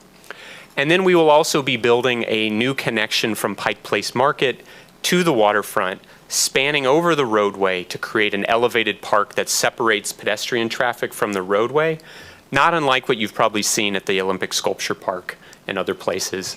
The last element, which has been so important to this, is not only to improve the waterfront, but to create connections back into the heart of the city. Pioneer Square, downtown retail core, Belltown, all getting those improvements that help to connect First Avenue, Third Avenue, down to the waterfront, so it's easy for people to get down there and overcome the topography, which is often a challenge. This image just gives you a sense for how the waterfront improvements work as a system. This shows you the new public promenade, which runs along the water's edge. You can see our new Elliott Bay seawall, which is nearing completion. We actually will be finishing that work just before summer of next year on the primary phase of that contract. You can see there, in addition to the new sidewalk along the water's edge, a great deal of time and energy has been put into shoreline enhancements, habitat enhancements in the near shore, and actually a lot of learning and sort of idea sharing with the Port of Seattle and others about how to do near shore enhancements well. You have a lot of experience with that work as part of your program. And then you can see some of the landscape features that will be part of the new waterfront there in some of the landscape features you see there. In addition to providing much needed open space to support the downtown, much needed expansion of our economic development and tourism, the waterfront will also be a major green stormwater filtration system. So we will be actually managing stormwater runoff both from the park features as well as for the entire arterial roadway, the street as well, within the footprint of the project. And you can see just a little bit of how some of the green stormwater elements work in the landscape there.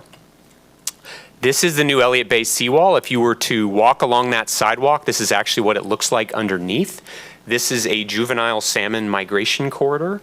And the reason it's so faceted and textured like this is to actually allow for the growing of, small plants and algae and eelgrass and kelp and all the things that support the habitat of the juvenile salmon. And this is what the new promenade looks like on top of the seawall. So this is the first built element. You can go down there and experience it today. And the intention is to give the public a feeling and a flavor for what that new waterfront will look like. You'll notice the glass block in the sidewalk. That's actually a functional element. That's not just for looks. And what that does is it allows light down to the shallow water below, which is an important feature for the juvenile salmon. So that gives you a little flavor for what the sort of design will look like on the promenade. I'll come back to a few of the other kind of design character pieces, but first I really want to talk about the roadway for a few minutes and how it's intended to function. First and foremost, and I think Commissioner Albro and others raised this from the beginning, the Surface Alaskan Way and Elliott Way are fundamental to the successful function of the new SR 99 tunnel. They provide surface connections for freight. They provide the in and out movements from central Seattle at the north and south portals. They also serve any type of oversize or hazardous material load will be on the surface. And so as we've moved forward with this design, it has been very important to us that we live up to that requirement and expectation, that the city deliver this project in a way that will serve all those users and will meet the particular needs of many of the folks you've already heard from.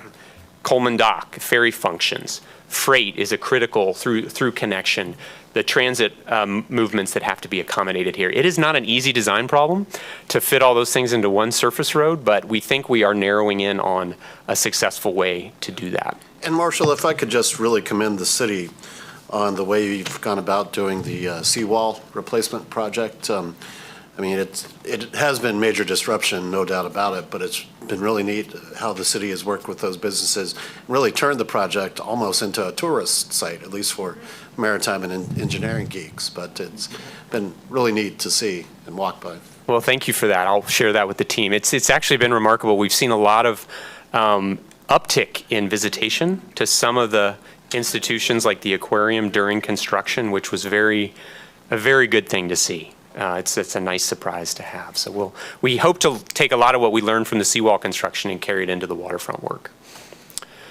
So again, a little stage setting here. The key freight connection on Alaskan Way. Why is that so important? Well, Alaskan Way is the one designated surface freight route through downtown Seattle, and it will continue to be. I mentioned that we won't be having hazmat and over legal loads in the tunnel.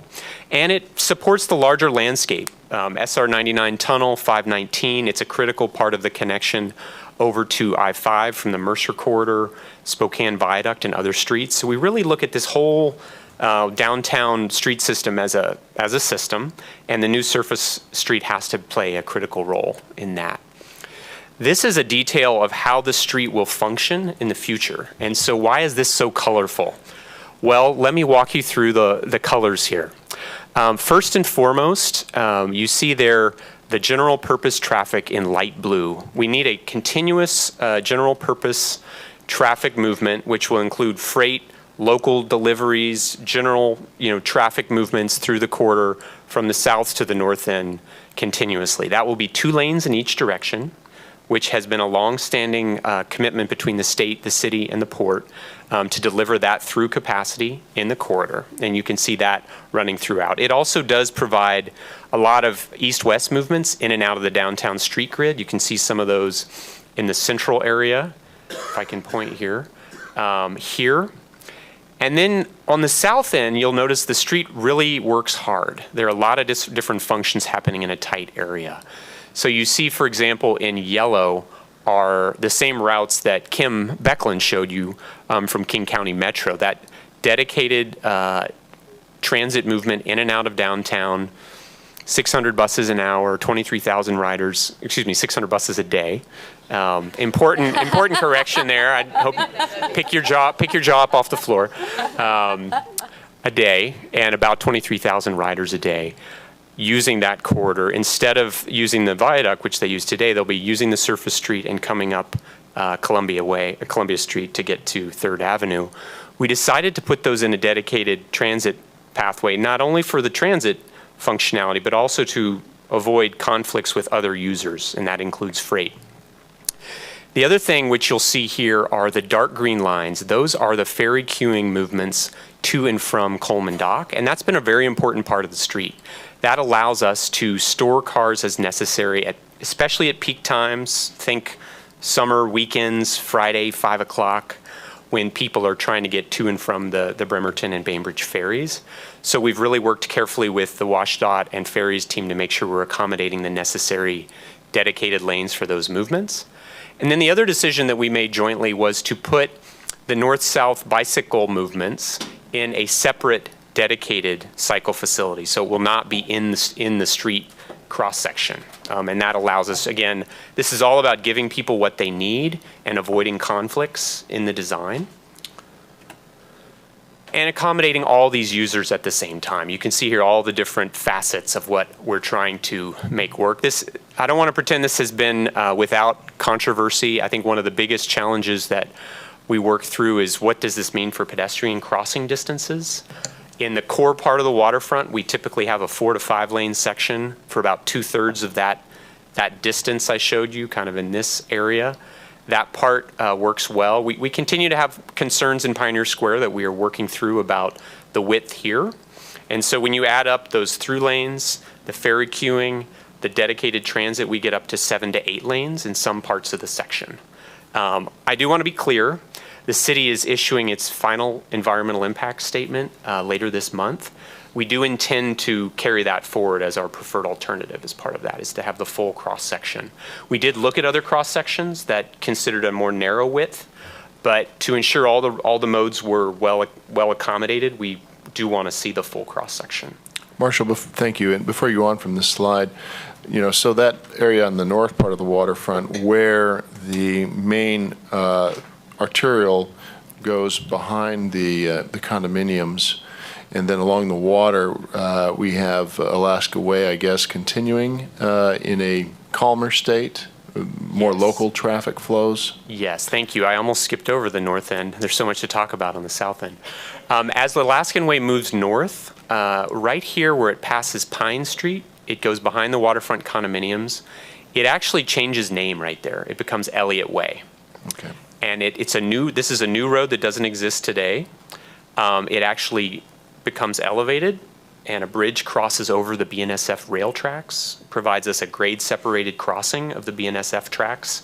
That has been an important feature also for the port cruise ship operations, because it will allow vehicles to provision the cruise ships by coming down here and coming around to the cruise ship facility without having to cross the rail tracks. Then it moves north, and it connects into Western Avenue northbound and Elliott Avenue southbound. So if you think about how you enter or exit the viaduct on the north end, it's almost exactly the same. That you've got the Western Avenue exit, the Elliott on-ramp. It's very similar, but it'll all be a surface relationship.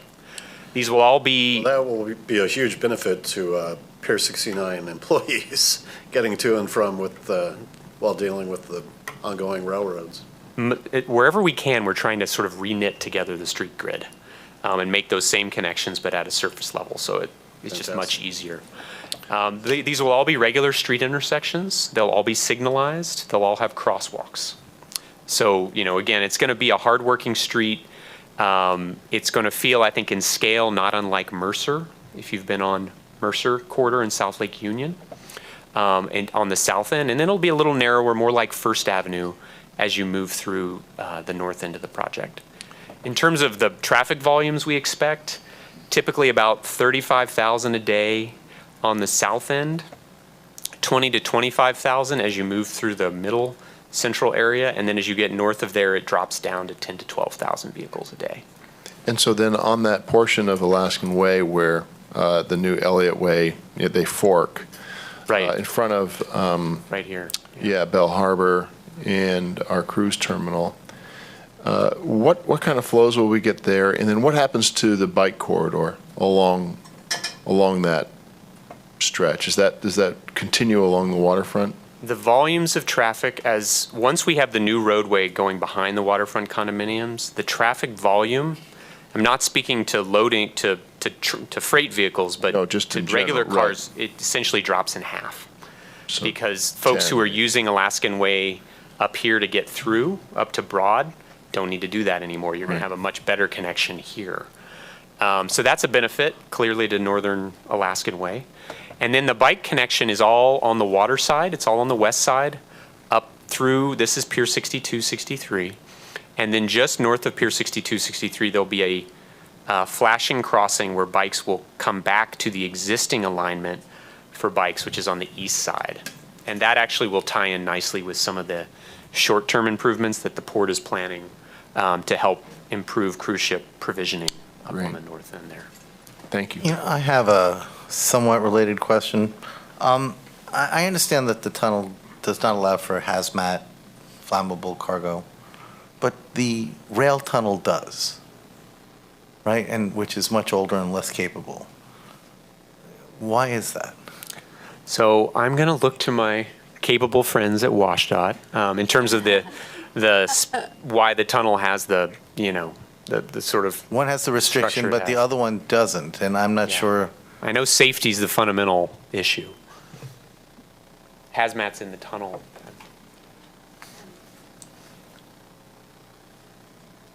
Sorry.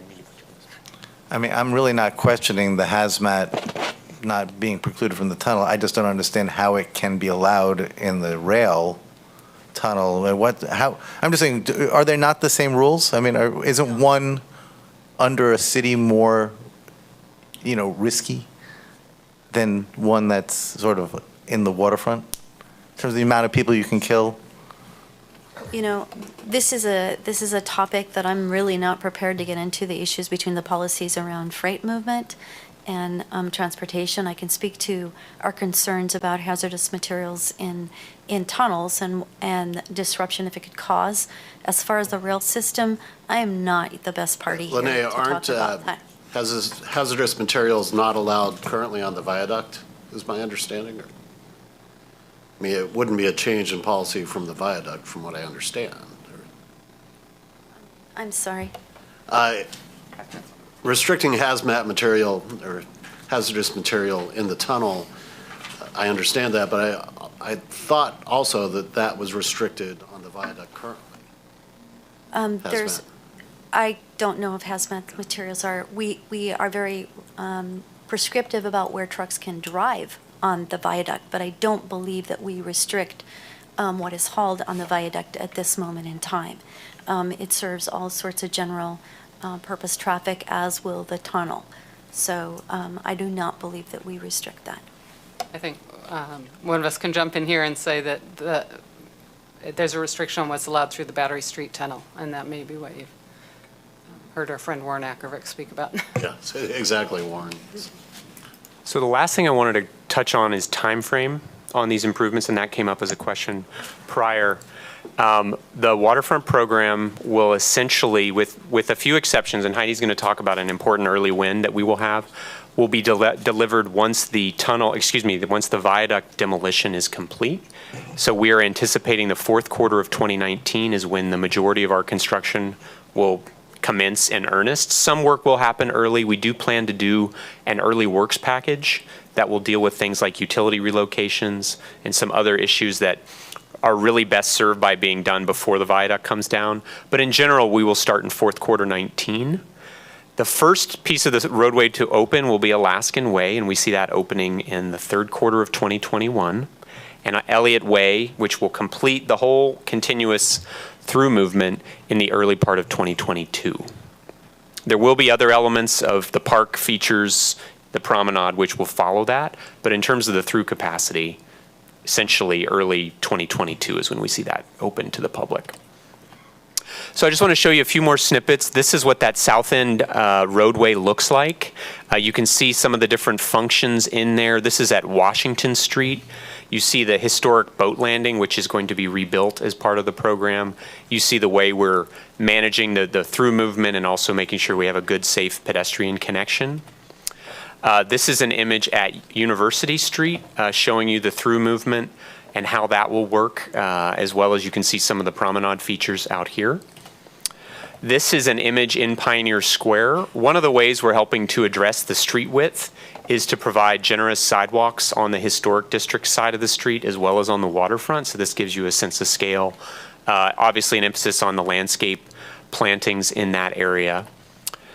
The Lenora Street Bridge, I think was mentioned earlier, lots of coordination with our teams, a lot of work with Jerry, Bob, others at the Port of Seattle. We've really appreciated that partnership.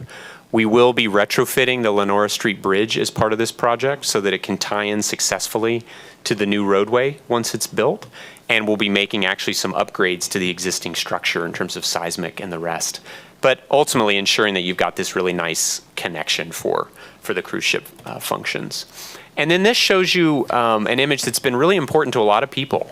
This is the view from the Overlook Walk, which is the major elevated connection from the market down to the Seattle Aquarium and the waterfront. It really gives you that elevated prospect over the water that is actually one of the great things about the viaduct, is that elevated view experience. And so this, we think, will be one of the great game-changing elements, is to have that fabulous new waterfront down on Elliott Bay, to have very strong connections from the heart of the city down, and to really give people places where they can enjoy that entire experience, and to integrate it with great programming, operations, things that will help kind of bring Seattle, the whole Seattle region, back to this waterfront. And it's happening. With the tunnel progress, we're excited to say that we're really here now, moving into construction on the program, doing final design and preparing for the beginning of that construction. Okay, so with that, I think I'm going to turn it over to you, Heidi. Great. My name is Heidi Hughes, and I am the Executive Director of Friends of Waterfront Seattle. Friends is the nonprofit partner that was created to help the city realize this fabulous vision that I know I'm excited about, being able to be on that Overlook Walk and those views without going 45 miles an hour, whatever you can go on the viaduct in your car. And the vision for Friends, if you'll recall the Central Waterfront Committee, this group of civic leaders, volunteers that worked for probably since 2009, what are we on about, Mayor 3 now, on how we're going to design the project, fund it, get it built, and then steward that park long term. And the city was smart to look around at a lot of other signature spaces in other cities around the country and realize that there's often this nonprofit partner that works with the city to realize the vision for that public asset, the park. That was really born out of probably one of the first ones was Central Park Conservancy back in the 70s. If you remember how the park was dangerous, nobody wanted to walk through it. And a lot of the neighbors did a study. I think it was George Soros who funded it. And they realized there were about 6 city agencies pointing at each other, saying it's his fault the park is in this shape. So this idea that you have additional private resources and a partner who can work with the city to realize it. So Friends, basically, our work is in 3 buckets. So we do education and outreach. We operate a showroom for the project called Waterfront Space down on Western, the original Wild Ginger space. We get about 600-700 people through a month. People are really crazy about the project. They like it. We've got a mock-up of the seawall where you can actually come in and touch and feel and learn about all the improvements. And as part of that, we've done polling recently where we found that throughout the city that the public is very supportive of the project, and the excitement about it has not waned at all with the tunnel delays. 83% are really following the project, and 87 in every district in the city, 87% say they will use the new waterfront park. So that is super exciting to think about that future. Also, raising some of the capital dollars. If there's any theme in this partnership you've heard today, this project is partnership and leverage. So Friends will raise about $100 million of the capital dollars needed to construct the park, leveraging all this great public investment on the road and the seawall to create a wonderful place for tourists and visitors alike. And then be that partner for the city long-term in how are we going to manage and steward the space to make it what we all aspire it to be. And to get ready for that partnership on the long-term stewardship, Friends is involved with some other partners in Occidental Park and Westlake Parks. If you've spent time in downtown Seattle and seen that turnaround where you had basically an open-air drug market turn into a place you could bring your kids, have lunch. And it's not about pushing any people out, it's about displacing bad behavior with productive activities that you want to see in a park and coupling that with social services where they're needed. And also having enforcement. So it's this three-part strategy about enhanced programming, things for everybody, things everybody to do. You could have an office worker in a suit playing chess with somebody who might have slept the night outside the night before. And that's what we want to create on the waterfront, this great mixing chamber where everybody from all walks of life can come together and enjoy public space together. So through the leadership of the Downtown Seattle Association with Friends, the Alliance for Pioneer Square, Seattle Parks Foundation, of course the Seattle Parks and Recreation Department, we have turned around those two spaces. Friends is leading an effort on the waterfront to activate the space in the summer, which is R&D for the future. What brings people to the waterfront? What kind of activities do people want to see? What are some of the partnerships that we want to bring to the new park so that it is the place that we all want to be? We're also looking at a lot of the economic development opportunities within the park itself, user amenities, and in the adjacent neighborhood. Because when you imagine we have a new 26-block park with a 9-acre central public space, that whole district around the park, the east side of Alaskan Way is going to see a lot of great improvements. So those buildings, that now might have their backs to the waterfront will now face them. And you can imagine sidewalk cafes and other places that make a waterfront district really exciting for locals to visit and a place tourists will like a lot too. And Western Avenue, thinking about the human scale there, what a great retail street that could be. So we're also looking within the park, you see the kiosk, and in Building B, which is in the Overlook Walk, right there, thanks Marshall, there's an opportunity for a market hall, restaurant, retail, which will provide revenue for the future park in these spaces for their maintenance and upkeep, and also the year-round activities. One thing, the waterfront has a great summer season now, high visitation, but in the shoulder seasons in winter, it can get pretty lonely out there. So by having all these amenities, we're figuring out ways to use the park year-round, which is a pretty exciting opportunity. And a place for locals, a place that's built for an indigenous population is what makes a great tourist destination. So that's how we serve all the needs of the community in this waterfront space, looking at it from all those directions. Go on to the next one. Our early win project that Marshall mentioned is Pier 6263, the big 2-acre pier that's within the seawall construction space right now. Rebuilding Pier 62, going to the next one, which is that pier on the southern end, a $29 million capital project. Friends is going to raise $8 million of that to create really a flexible pier. We've been talking to the Sounders about a partnership for a mini soccer pitch. We all remember summer nights on the pier with concerts, food vendors, just a place to go out and enjoy the view. The lighting plan is very beautiful for it. It doesn't interfere with those great western sunsets. Thinking about all and the other thing I would bring up is the water access. So having a floating dock similar to what we see over in West Seattle, so that we could have canoe journeys, maybe the aquariums, research vessel could tie up. We have that public water access from the pier that we don't have now. And that project will deliver in 2019. And an important early win to think about the, getting people excited about that future park, not having to wait until 2022. The other exciting piece of that is because it's north of the aquarium, everything aquarium south is going to be in all that construction that Marshall reviewed. And thinking about the north end up Alaskan Way and the improvements that the port is making to the cruise terminal connecting to Olympic Sculpture Park, Pier 62 to the Sculpture Park will be our new waterfront in the short term. So thinking about how we all think about that space together, how that serves cruise ship passengers, and we can get really excited about the future with this early wind project. Who's going to be in charge of the programming? The city or the programming will be, that's something we're working on right now. I would say the details of that are TBD and figuring out all the partnerships to make that happen. It's a public park currently. It's part of the Seattle Park system. It will remain one, but I think the city has become much more able to do community partnerships to find external nonprofits like Friends who can help supplement and bring real more creative programming than the city would do. That's definitely what we want to do here. And actually, Heidi's team is out doing this now. So if you've been down to Waterfront Park the last 2 summers, they're doing a whole host of different community events, from youth from Rainier Valley to KEXP is out there to art markets. So we see that same kind of work going on at a larger scale once we get this pier open.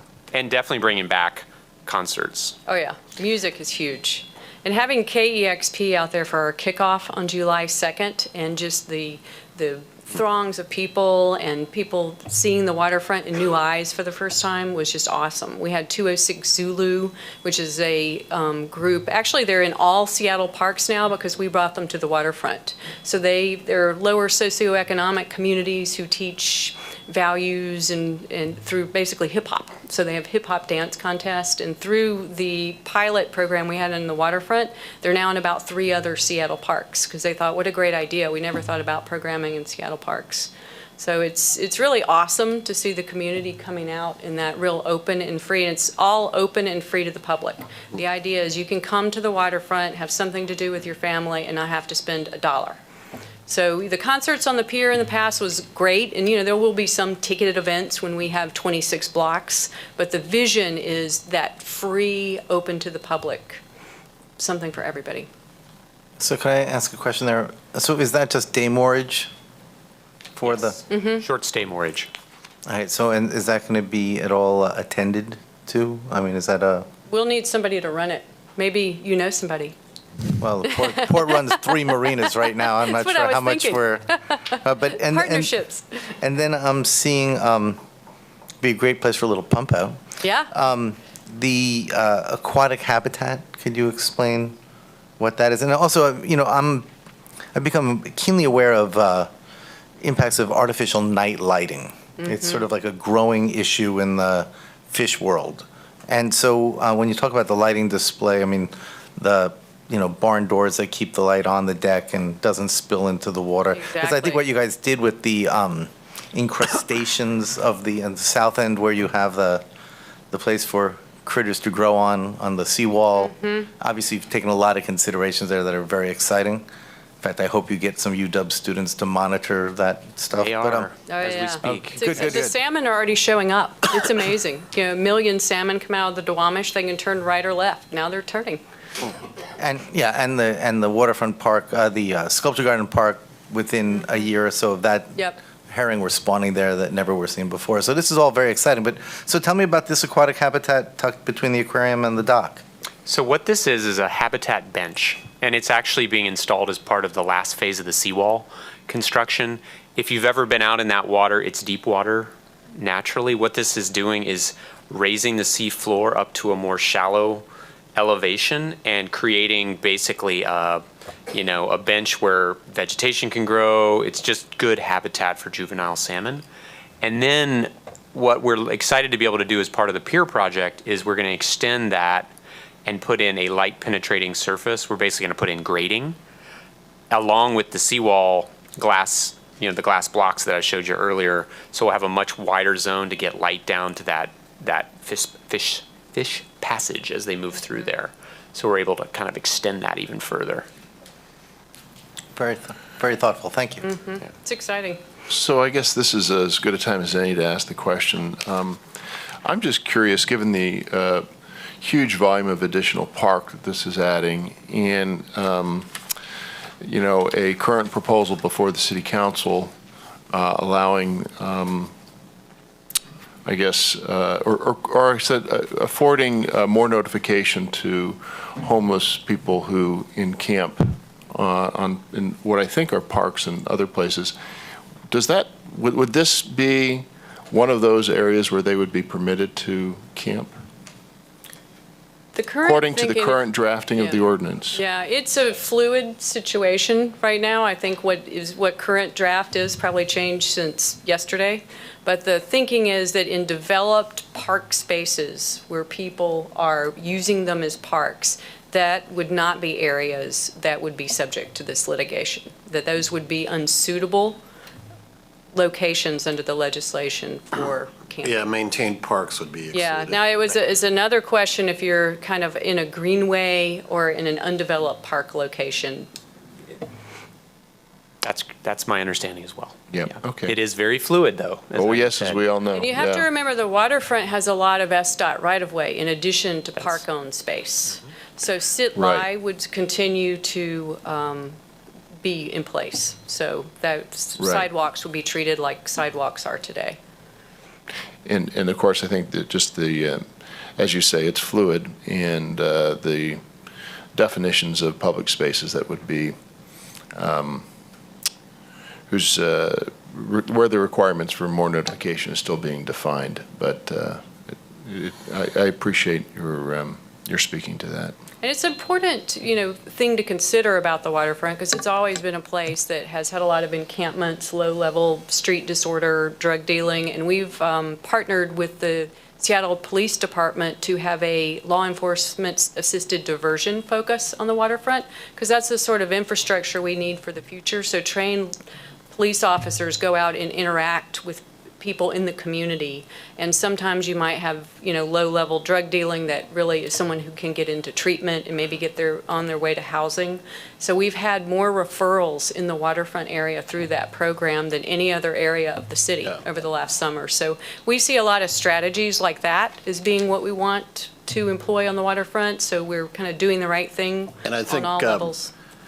You mentioning pursuing the same sorts of strategies and programs that have been done by the city and the Downtown Seattle Association with respect to Occidental Park and Westlake Park, I think it's really smart because that has made a huge difference in those parks.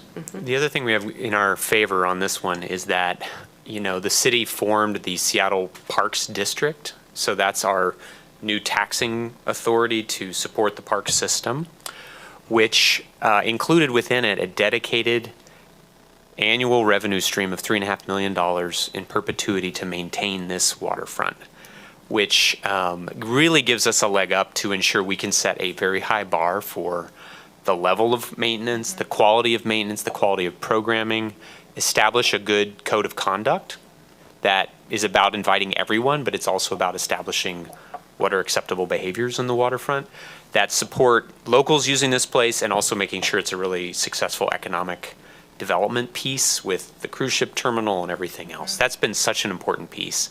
And frankly, part of why that was able to happen was because we have had this partnership from very early on, making that argument, let the nonprofit sector help, make this happen. It's pretty amazing to think that the Seattle voters enacted a funding stream, $3.5 million annually for a park that does not exist yet. That's the aspirations the community has for this park. We think it'll take closer to $6 million to run it when it's full on, and Friends would be that partner to help augment that funding with philanthropy and earned revenue. So it's that partnership to bring all these resources together. Marshall, can you talk at all about Pier 48? Is that something that... Sure. Yeah, so Pier 48 is the property just south of Coleman Dock and right before you get to Terminal 46. It's owned by the State Department of Transportation. and it is currently being used for staging for the deep bore tunnel construction.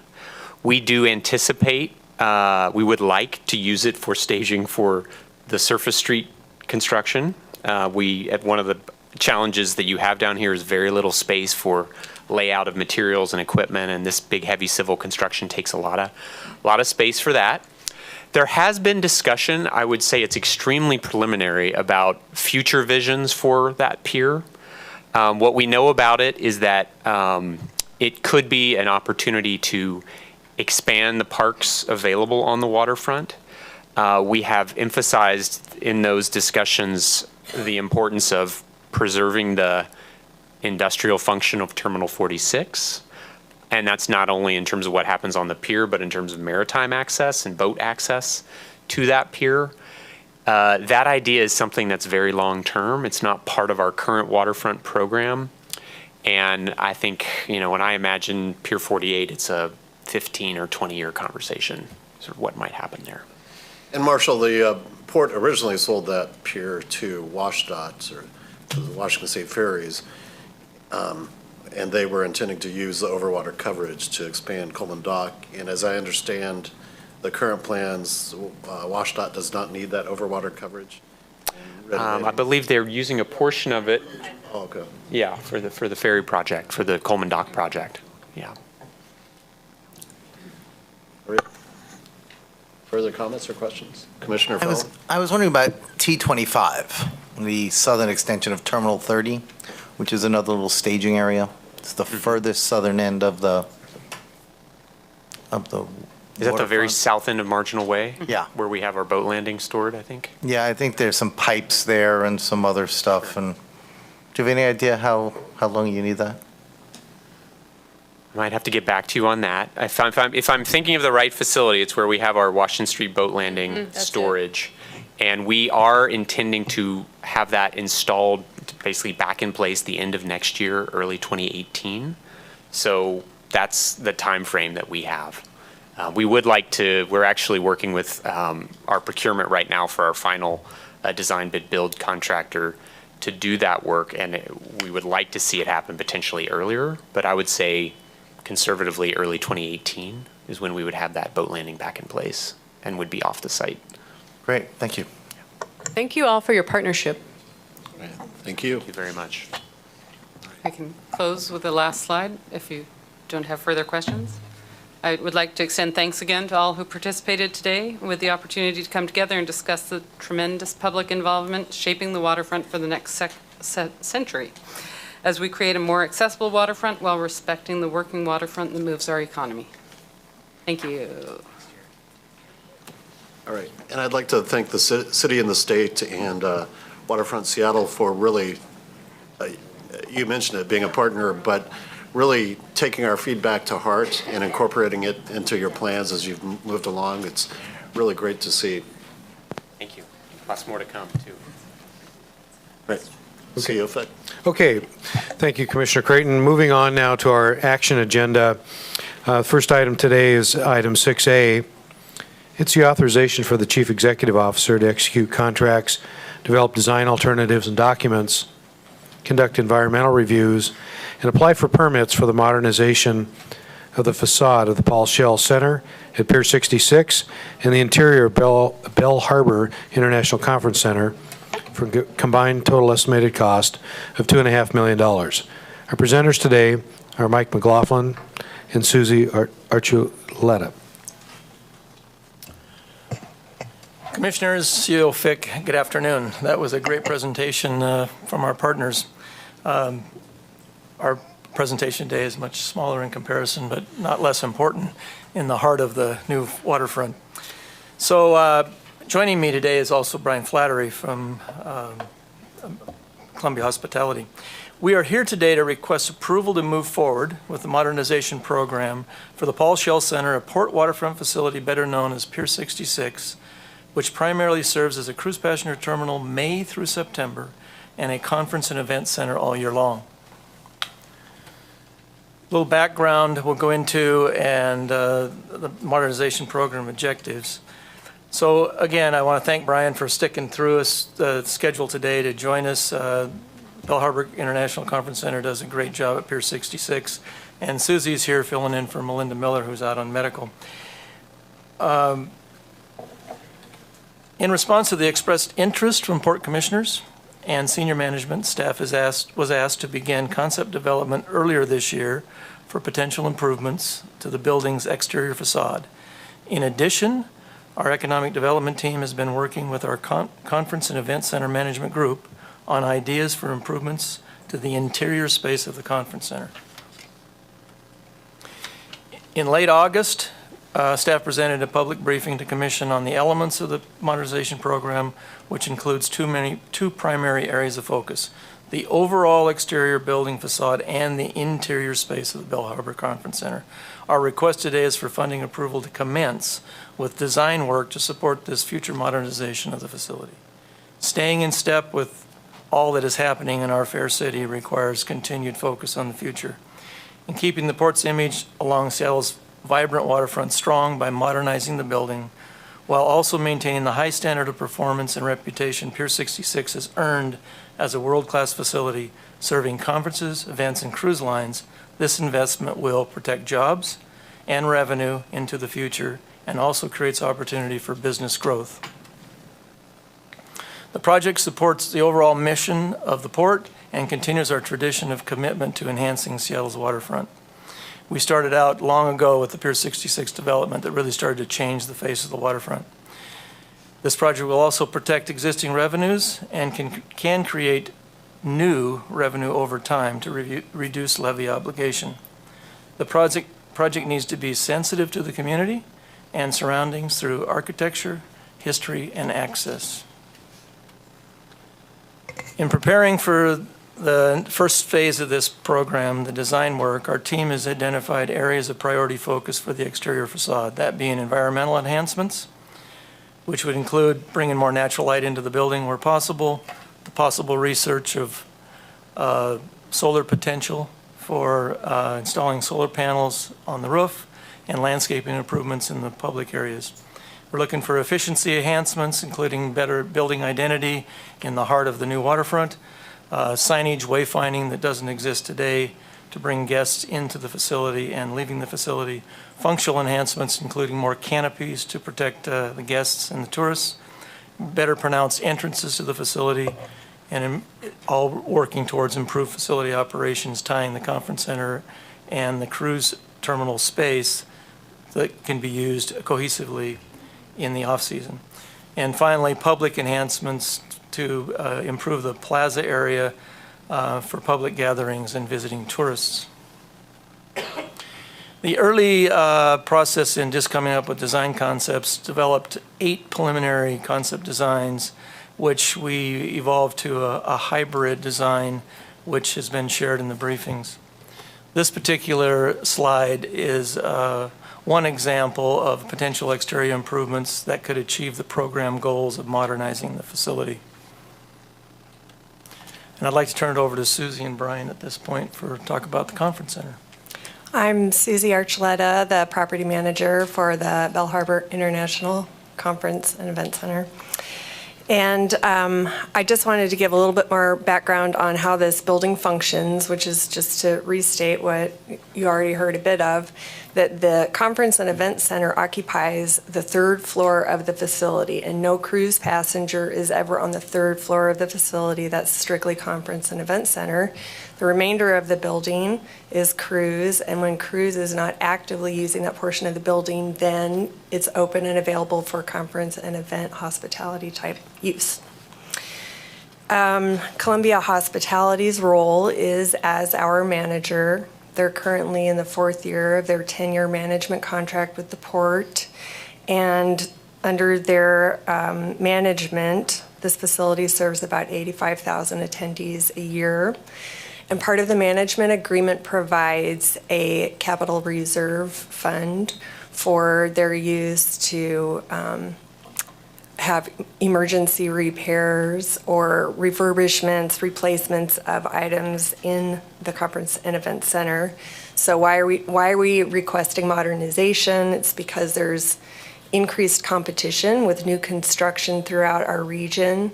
There's already been renovation of other direct competitors who operate other event spaces. This facility is 20 years old. And the $30 million cruise passenger terminal project that's currently underway will not touch the third floor of this building. So, pardon me, again, the interior project is strictly focused on Bell Harbor International Conference Center. That $250,000 capital reserve allowance that I alluded to is, we feel, not going to be enough to protect the port's investment in this community asset, which is 20 years old. If you walk the facility, which is beautiful, you can see worn carpet. You can see wall coverings that are starting to show age. The same with millwork and doors. The $250,000 allowance now is not enough to help us remain competitive with upgrading our technology to have wireless technology, internet bandwidth, AV infrastructure, power needs, etc. And it's not enough really to improve the customer experience so that we can remain competitive in the long run, because our customers have different needs today than they did before. And a couple of particular areas of focus that we are interested in are internal vertical circulation, which now our circulation patterns require a person to leave the third floor, exit the building, go downstairs outside in the elements to re-enter on the first floor if they also have an event that uses more than one floor in the building. So vertical circulation, flexible, adaptable space that can be easily transformed, more open space within the building, lighting controls, et cetera. And then we also want to capitalize on, the value of a view. And right now, when you're in that facility, there are a lot of built-in interior walls that don't allow an attendee who's not in a meeting room to understand that they're on the waterfront and really appreciate the spectacular views of Mount Rainier, the Olympic Mountains, and Elliott Bay. And then lastly, like Mike said, we want to make sure that we're taking an opportunity to unify the interior of this building with the cruise improvements that are currently underway and any facade improvements that are also made. And this slide here is an example of what we're talking about with flexible space. If we were to replace some of our interior walls with these operable glass walls, then an attendee has a view. The operable glass walls can either be folded back or left out, whether if you want meeting space or if you need additional pre-function open floor area. And now Brian Flaherty is going to talk a bit. Thanks, Susie. Good afternoon, Commissioners, CEO Fick. Thank you very much. On behalf of all of us at Columbia, we thank you again for the continuing opportunity to operate your conference and event centers. At the risk of being redundant again, just a couple of quick highlights. 66 is the only cruise terminal that we're aware of in North America that also operates as an event center. And a good deal of what Susie has referenced and what you've read in the Commission memo reference the opportunity to enhance this mixed-use facilities capacity during the times that the cruise ships are not sailing. And many folks misunderstand that it's a 12-month-a-year operation, even when the ships are in season. The conference center is also operating during those weeks and months. I had the pleasure of touring it with you, and I understand this is somewhat unique in how busy you've been keeping it, and I have no reason to believe that you're not a great tenant. However, aren't we competing with you at the same time with 91? Or isn't that another cruise ship terminal that's also to be an event center? We have the privilege of operating 91 on your behalf as well, Commissioner Feldman. So you just have a monopoly then? The port has... Of all the cruise ship terminals that are also convention centers. So, indeed. So the numbers you're giving us right now, though, are just on 66? Yes, the numbers that Susie has referenced are Pier 66 specific. And so is it just you market 91 for bigger events, or because they both have marine views? And I mean, just wondering what your how do you market them differently? it's a different client that would be interested in a facility that has the size and scope of 91 versus the client that would be interested in a conference facility at 66. The spaces at 91 are large and open. The spaces, even after the project that is currently underway, the cruise terminal expansion project, is completed, the spaces at 66 are generally smaller, and so we're talking about a different scale of event, and therefore a different kind of customer. The port properties, the conference and event centers, have been profitable throughout their history, providing not only a community service, but jobs and a real financial return to the port and its stakeholders.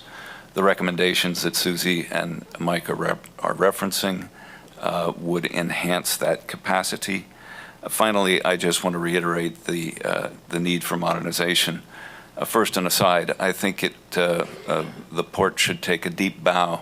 The extraordinary presentation that we've just heard about what's happening on the Seattle waterfront could not, I don't think, be happening were it not for the extraordinary vision that this organization had 20 plus years ago to invest in the central waterfront. And now we see the exciting things that are about to happen. But modernization is critical to the continuing success at 66.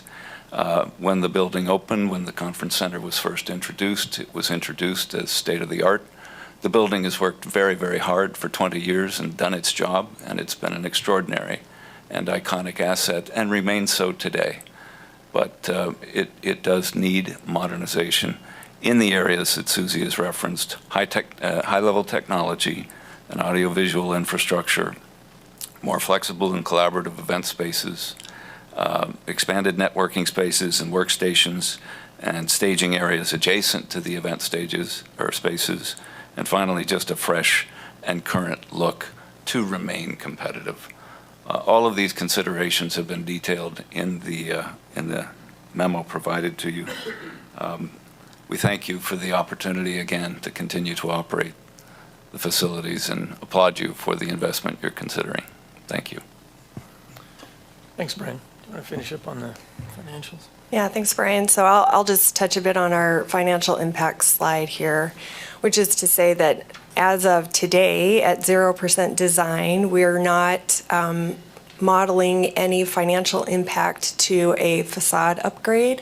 And that is more about, a facade upgrade is more about asset preservation, pride in ownership, and, keeping up with this rebuilt Seattle waterfront.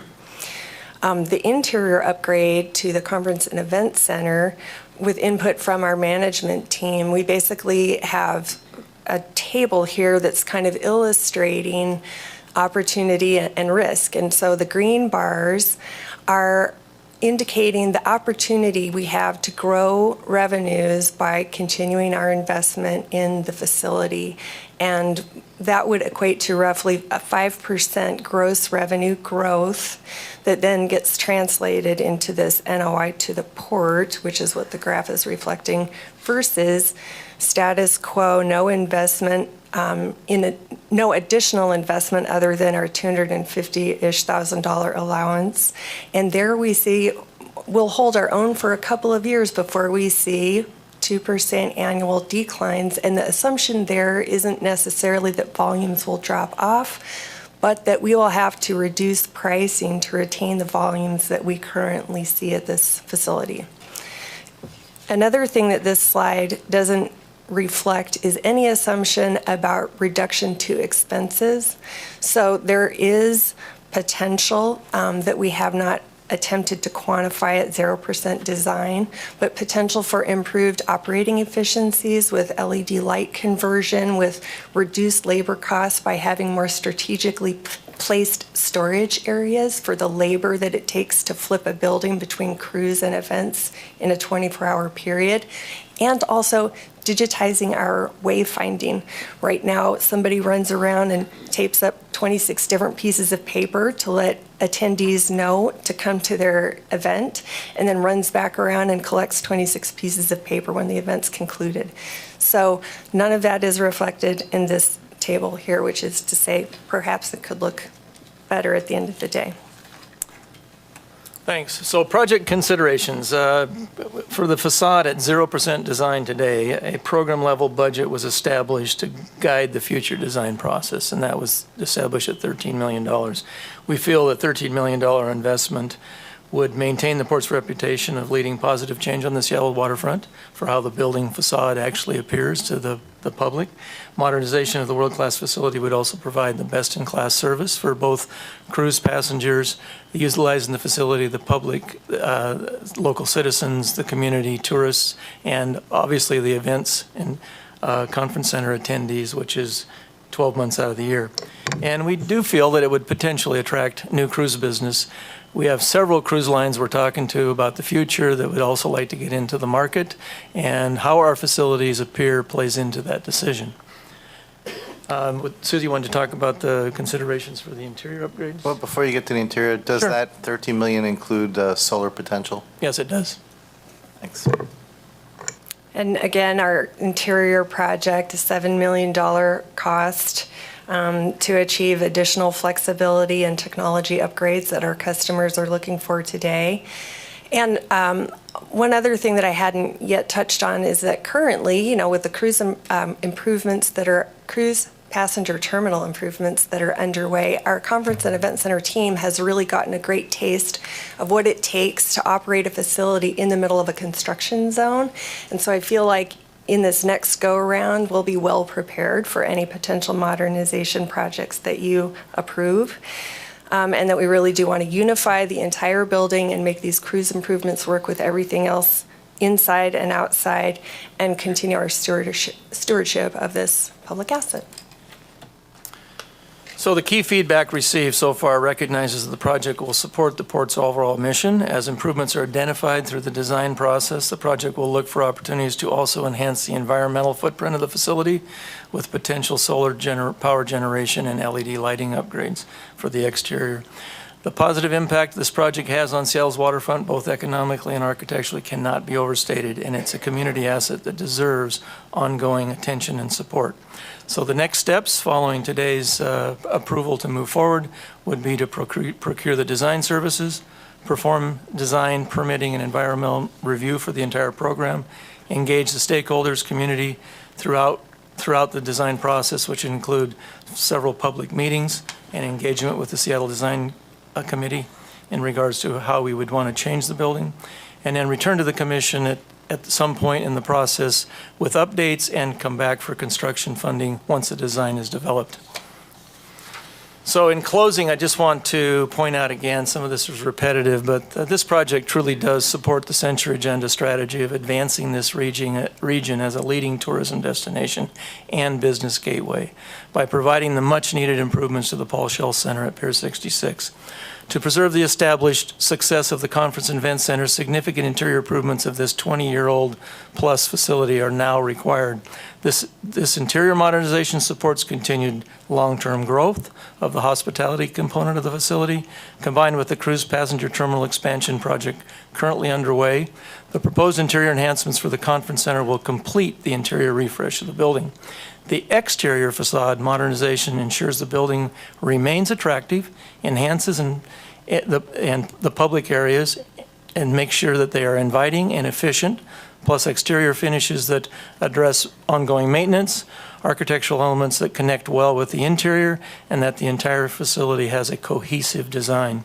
Further, this program presents an opportunity to improve the guest experience, therefore elevate the reputation of this iconic property, amidst other significant waterfront improvements that will be accomplished in the next decade. And we heard a lot about those in the last couple hours. With that, staff request funding approval of $2.5 million to proceed with the design phase of this program. All right. Thank you, Mike, Susie, Brian. Any further comments or questions from the commission? Commissioner Gregoire? Yeah, just one, Mike, this third bullet, just a flavor of who you're thinking about as stakeholders and community.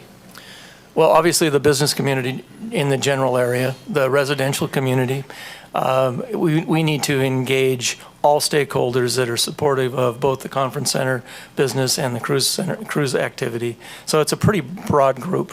And I would just encourage, I'm, hearkened by our last presentation, that the Friends of Waterfront have listened to us, that the city waterfront office, I'm assuming we'll have informal consultation with them along the way. Absolutely.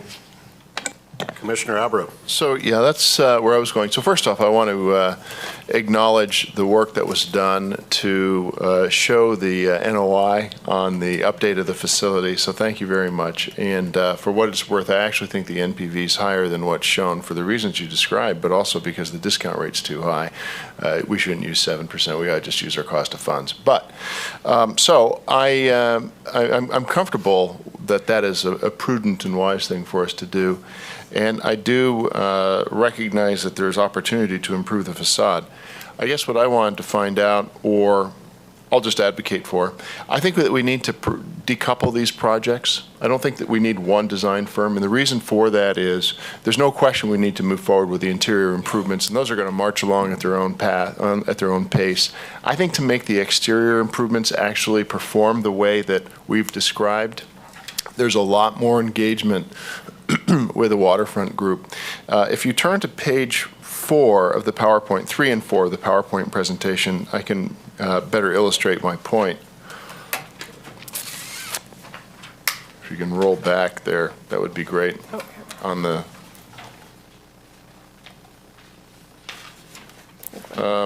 okay, well, I'm showing view 4. Maybe it's view 4. View 3 and view 4. I'm sorry, I don't have page numbers on what's in my. Oh. It's the illustrations. Oh, in the appendix, okay. I'm sorry. Yeah, sure. Of the exterior. Never mind. Go forward one more time. Okay, so there, as you go through 3 and then 4, this is probably the best one to leave it on. So if you remember what we were talking about, the reason why I was asking what happened to Alaskan Way when essentially we have Elliott Way, the new Elliott Way kind of spinning off. This is the first place that the waterfront becomes really quiet. And so I think that if we're going to attempt to anchor what's going on in the waterfront, we need to respect a quieting of this space. And this illustration doesn't bring that concept into it at all. In fact, it actually, if you toggle back to 3, it's a gauntlet that anybody that's on the north part of the waterfront would have to go by this big industrial facility to get to any place where they could enjoy the view, sit with their family, have an ice cream cone, or anything else that they might want to do.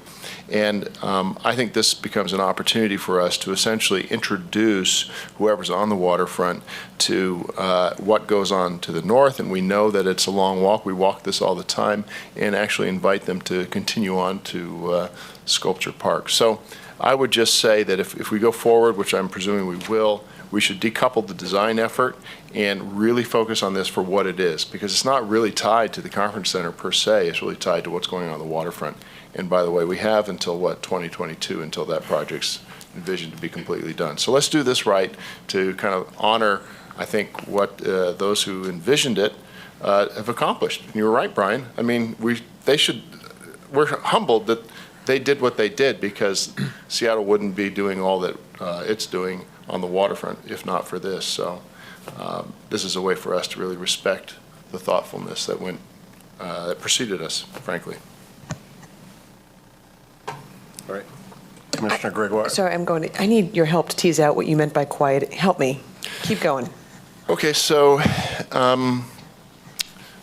the roadway to the south, it has as many as 8 lanes down in Pioneer Square, and then it's 6 lanes. And here, Elliott Way, just south of here, goes off and goes over the railroad.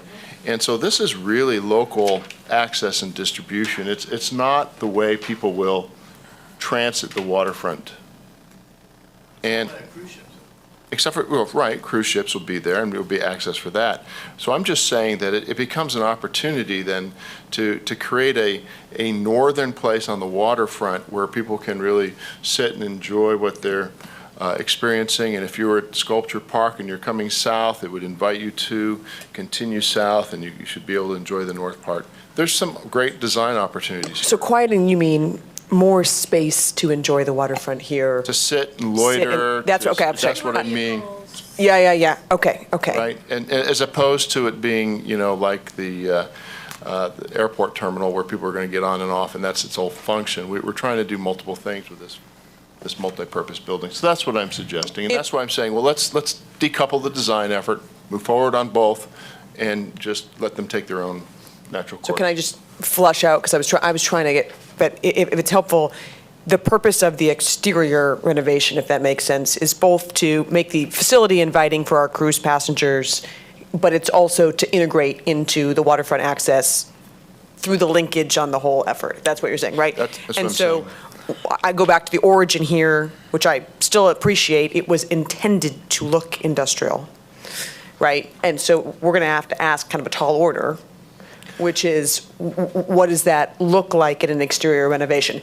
Thus, I'm getting to your decoupling, if that makes sense, because now we're in a real like design features where we're balancing a lot of different factors. But I think the answer here being, if we recognize there's at least multiple goals from the exterior, there's a clear concrete pathway on the interior. Don't take our foot off the gas on the exterior, but how do we integrate those other elements? Okay, That's what I'm saying. when we focused on the traffic patterns, I was like, yeah, what's that mean for me? I get what you're.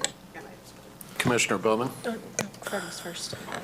I just, I really like Commissioner Albro's concern here, and the adjacency to the sculpture garden and onto Memorial Park and all that. It is a promenade of beauty, but when the large cruise ships are there, it's chaos, and controlled chaos, and it's getting better because we're learning how to accommodate that. But so it really is a sort of a duality there. But one of the things that I find is just a gem about the existing building and could be brought to maybe greater understanding is this rooftop access, and that nobody really knows it's there, and nobody wants to walk up the stairs because they think that's where. And very few people are coming from the parking garage. But if you want to talk about, I think it's the premier spot, other than our office, to see the waterfront.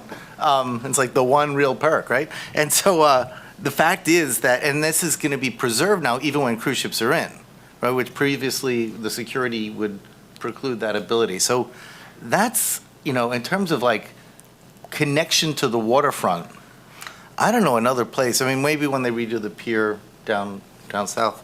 But anyway, I really appreciate your consideration. I'm not sure how logistically we would do the decoupling you're talking about. And I just want to make sure that I didn't understand really where is this revenue bonds that are paying for this? Because I assume that there's some sort of above a mag that you pay. When you do well, we do well. Is that? I don't understand how the revenue comes back to us. Similarly, on the public-private partnership, we offered up tax levy initially, and then Commissioner Albro suggested that as the revenue comes back to the port, that we remunerate the tax levy fund with profitable operations to chew that up. So similarly on this project as well.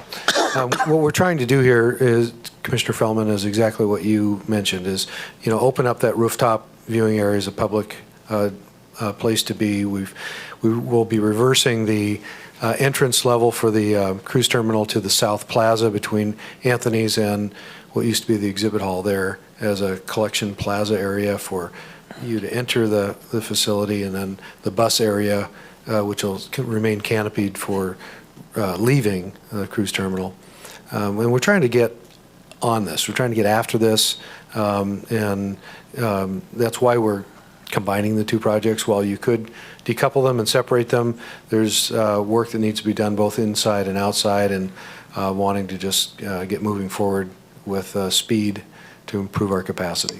I just finally, have you done charrettes with like the waterfront folk? And I know you've invited us to be part of this design review, which is probably the wrong request. You don't want us picking colors and stuff. But it just seems to me, if the goal is this integrative view, you've done some beautiful renderings here. So how much have we shopped this down the whole block? This is still an open canvas. This is just one concept, one idea of tying in what looks like a bunch of unrelated buildings with a common roof line, with that single eyebrow roof line that we brought in, the interactive display plazas, so you can change it up for the different events that are occurring each and every day, and really make it more inviting. But there's still a lot of outreach work to do in terms of design concepts that get brought forward.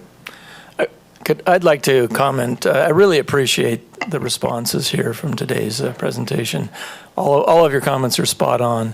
We have a gem on the waterfront, and it's underutilized, and the public really doesn't even know that the rooftop deck exists. We also have a significant investment that's underway with Norwegian Cruise Lines in expanding the facility from what has been a 44,000 square foot passenger terminal to 152,000 square foot passenger terminal.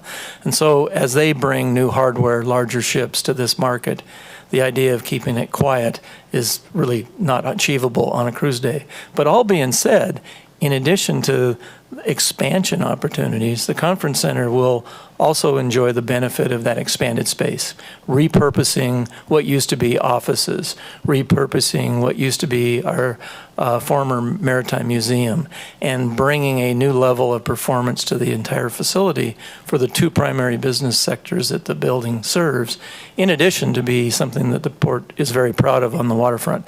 I think everything you've said about trying to tie the view corridor, the connection to the sculpture park, getting people to realize that this is a port facility that the public should also be very proud of and utilize better than they do today.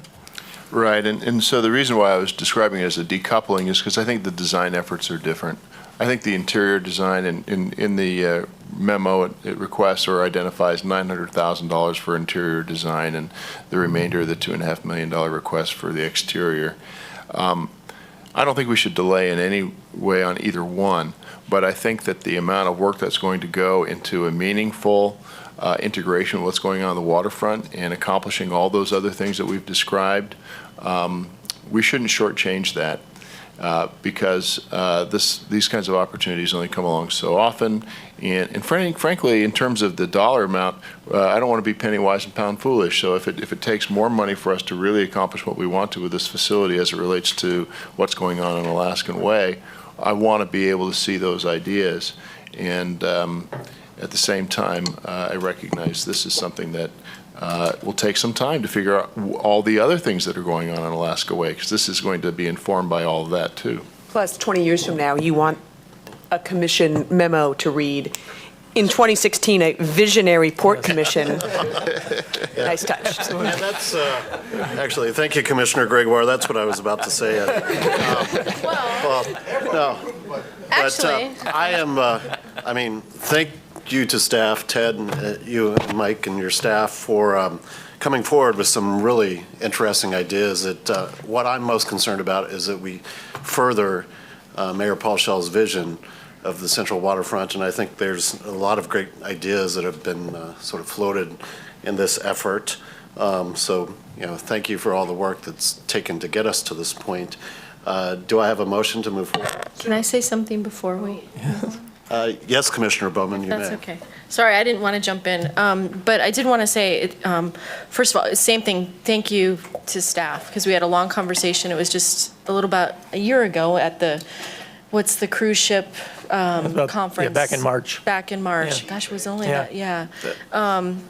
About this, and Commissioner Creighton, thank you for bringing up Paul Schell, because that was when I spoke at his memorial last year and remembered, heard from the community about all the things that he did. It just reminded me of how much we owe to him and his vision for the waterfront. It felt like this was a perfect opportunity. And I just want to say thank you to my colleagues for coming so far, especially Commissioner Albro, who I know is a little skeptical about this, but and the staff did a great job on the waterfront presentation.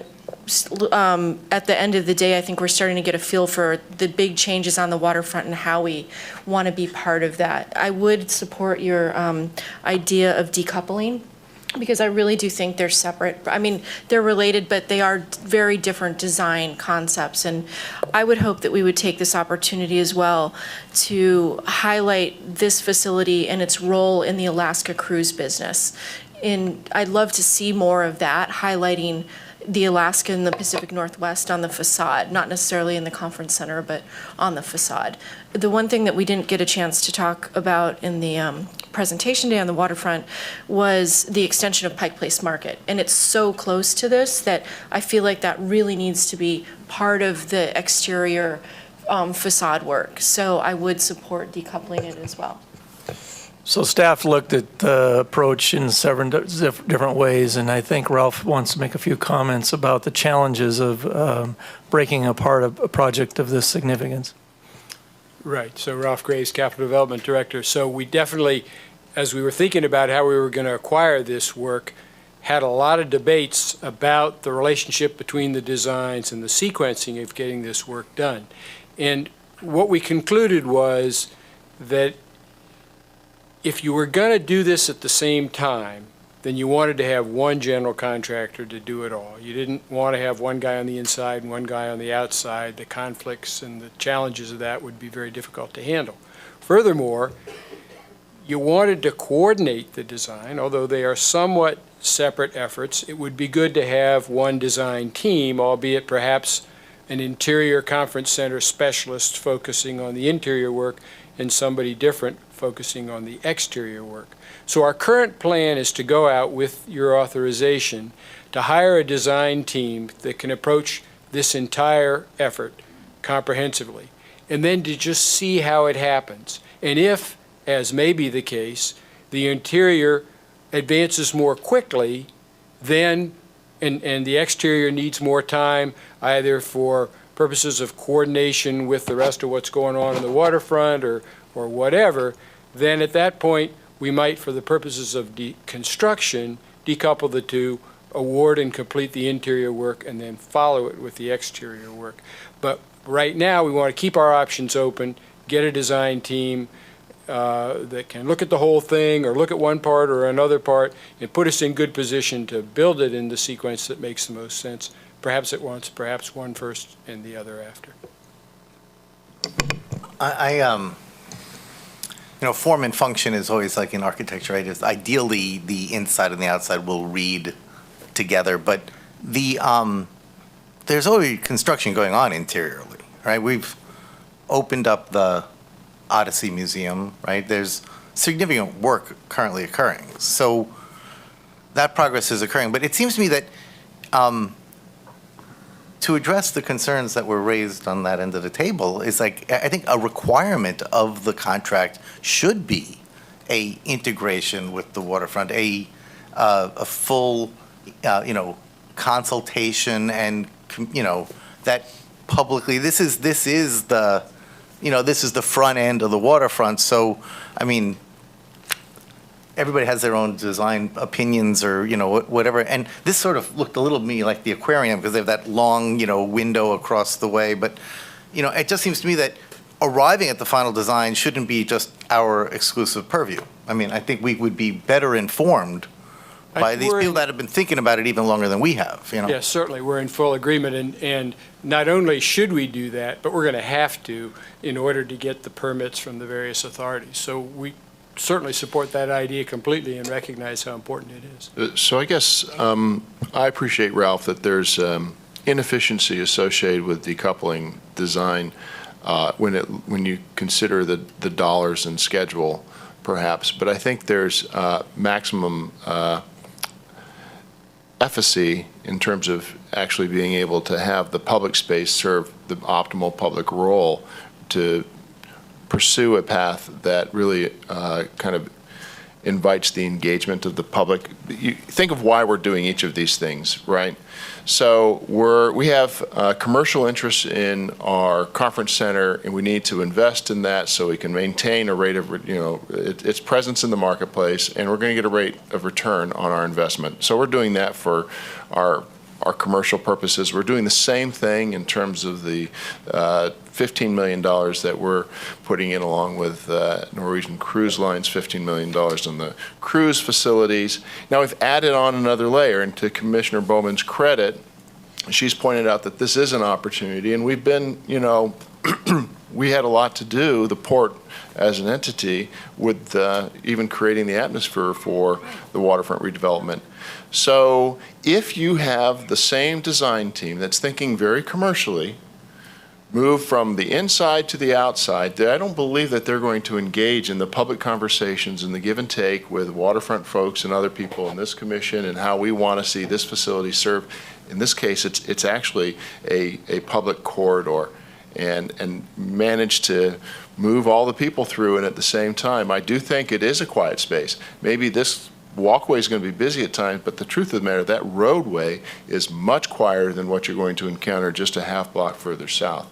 And so there's opportunity here, and I'm just saying, let's just seize it. And, if the budget turns out to not be adequate to do the design appropriately, well, I'm sure you'd be back to talk about it. But I'm prepared to support as written, so it's really more just guidance. I think we're wise to do this in 2 steps. Okay, well, I think we're in agreement. We'll get the design team we advertised for. We'll make very clear what it is we're looking for in terms of the pieces and in terms of the integration and in terms of the coordination with other efforts. And we'll evaluate them against that in order to have the capability to do all the different things that we need to do. And there are certainly great AE firms out there and teaming arrangements that can meet all our expectations. And It's I would important to concur express that, so we can get it. Ralph, whatever path we choose to go down, that, a robust public process, reaching out to stakeholders would be good. All right. Further comments or questions? Commissioner Gregoire? I was going to go ahead and move adoption. All right. And well, I'd be thank happy you. to second. Commissioner Gregoire moves, Commissioner Bowman seconds. All in favor of moving forward on this agenda item, please signify by saying aye. Aye. Any nays? Hearing none, the motion passes unanimously. Thank you. Thank you. Thank you. Thank you, Commissioners. Our next action item of the day is item 6B, authorization of the Chief Executive Officer to authorize funding, execute a consulting contract for an estimated value of $1.1 million, and advertise bid, award, and execute job order contracts for single-family residential sound insulation. The amount of funding authorization for this request is $14,535,000. Our presenter today is Stan Shepard. Stan? Thank you, CEO Fick, and good afternoon, Commissioners. So today I'm really going to talk a little bit about the sound insulation projects and give you an overview of what really this entails. I want to start out by saying that I will be doing another briefing, a full Part 150 briefing on November 8th with the Commission that'll give you a better overview of all the programs that we have coming up. So this is just single family that I'm really discussing today. Can you help me just make sure I'm on the same page? Definition of single family in this context. So it doesn't mean that a family's an apartment, doesn't mean the family's a condo. We mean a standalone single family residence. Correct, yeah. We do put in duplexes with that also, but really just that single structure. Okay. That's as high as we go. The rest are apartments and condominiums, which we'll discuss again on November 8th when that comes up. So just a quick overview of what a Part 150 is, since I think there's some of us that some of you that weren't involved with the Part 150 when it happened. It's our time frame when we go in and we take a look at all of our noise programs at the airport and analyze what we can do, further mitigation within the community. And that's what we're talking about, is really mitigating the impacts of the airport around the communities there. So this Part 150 is the FAA's guidelines on how we do that. We have to stay within those guidelines in order to do these programs. And the end result is really becoming eligible for AIP funding at 80% for these projects. And it's 80% of eligible items within the projects. So that really just means 80% on doors, windows, that sort of things that are really the specifics of the noise mitigation. Staff time and such like that are not eligible. Yes, so we ended it in 2014. It was actually approved by the FAA in 2014. This is our 4th Part 150 study. And the number of effective homes have been reduced. Yes, and we're going to talk about that. We have that coming up in a slide here. We started out, we knew there were about 10,000 homes within our older boundary. We've been mitigating for years out there. So far, we've mitigated about 9,400 homes, been working with the school districts around the area. We've worked with the Highline Community College, the Highline School District, lots of mitigation with those. Acquisitions, we've had acquisitions, areas that were really highly impacted, both north and south of the runway, we've done acquisitions on also. So the bottom of that slide points out that we've done over $400 million worth of sound mitigation within the communities throughout the past year since 1985. A lot of money spent on these programs. What goes into sound insulating homes? It's no cost to homeowners, so this is a benefit to the homeowners around the airport. What we receive in back from that is the avigation easement from the homeowner. So that gives us air rights over that property so they don't come back and sue us. So it's a permanent recorded easement on the property for the Port of Seattle. This is very interesting to me. One would assume that then the airplanes would need easements to fly overhead, whereas, so this holds the port, they can't come and complain to the port, but, so everybody else, though, that has a plane flying overhead is free to complain, right? So Everybody can complain, so we don't block complaints from not complaining. This really protects us with litigation in the future is what it does. it just kind of is, I never would think that you could possibly get like an air right, but it's really just to protect the port from, because this is still the fence line community that would be most likely to be concerned by the airport. Correct, and it is a state law that we have to have these easements on the property also in exchange for that sound insulation. And sorry if I'm jumping ahead, but according to my, obviously, so having an easement on your property reduces its value. I mean, period, right? There's no. Well, you've got the sound insulation with the new windows and the new doors, Right. probably So increase your value. that increases value. So now, previously, if I just took the number, the 9,400 and divided by, the 300 million divided by 9,400, you get like $32,000 a house. Correct, yes. And now if we take the 14 mil by the 240 left, it's 63K a house. It's actually 119, or it's 118,000 per house is what we're coming up with now. So construction has risen exponentially on that. And also when the programs began, they were doing just very little in those homes. They were just maybe putting a window in the areas they needed. Some homes didn't receive a full package on the house either. So I think from what I heard correctly, some of the costs were like 20 to 30,000 per house. Since then, we've seen, we're really doing what the FAA requires now, which is windows, doors, ventilation, everything we have to do to get that interior noise level to be quiet. But construction costs from the 1980s and 90s compared to the 2000s now have risen exponentially also on those. So the costs are, we're not only doing more in the house, but the cost of doing that work is a lot more. All right, and then just finally, in the environmental responsibility, it seems to me that it is irrefutable. If you insulate the heck out of a house and you triple pane the windows, you will have conservation benefits. Correct. And you have an environmental responsibility, say, may also provide cooling and heating energy efficiencies for homeowners. Because that's something I'm not guaranteeing. That's not a part of really what we're doing, but it is a side benefit of the project. So I'm not going into the homeowners and telling them I'm doing this for your energy efficiency. I'm going in and saying I'm reducing the noise in the house. Okay, but you're not guaranteeing it, but it will. It will. Yeah. So the homeowners are rather you probably just buy the house and let them move or something. But anyway, I just think that's a selling point that you're not being as strong as you could be. Okay, thank you. All right. Well, thank you, Commissioner Fellman. Now, Stan, I don't want to belabor this question, but you go to meetings, community meetings around the airport, and there's lots of different urban legends that seem to circulate about the airport. And one on the noise insulation program, people in the communities talk about how, they had windows replaced with triple pane windows paid for by the port.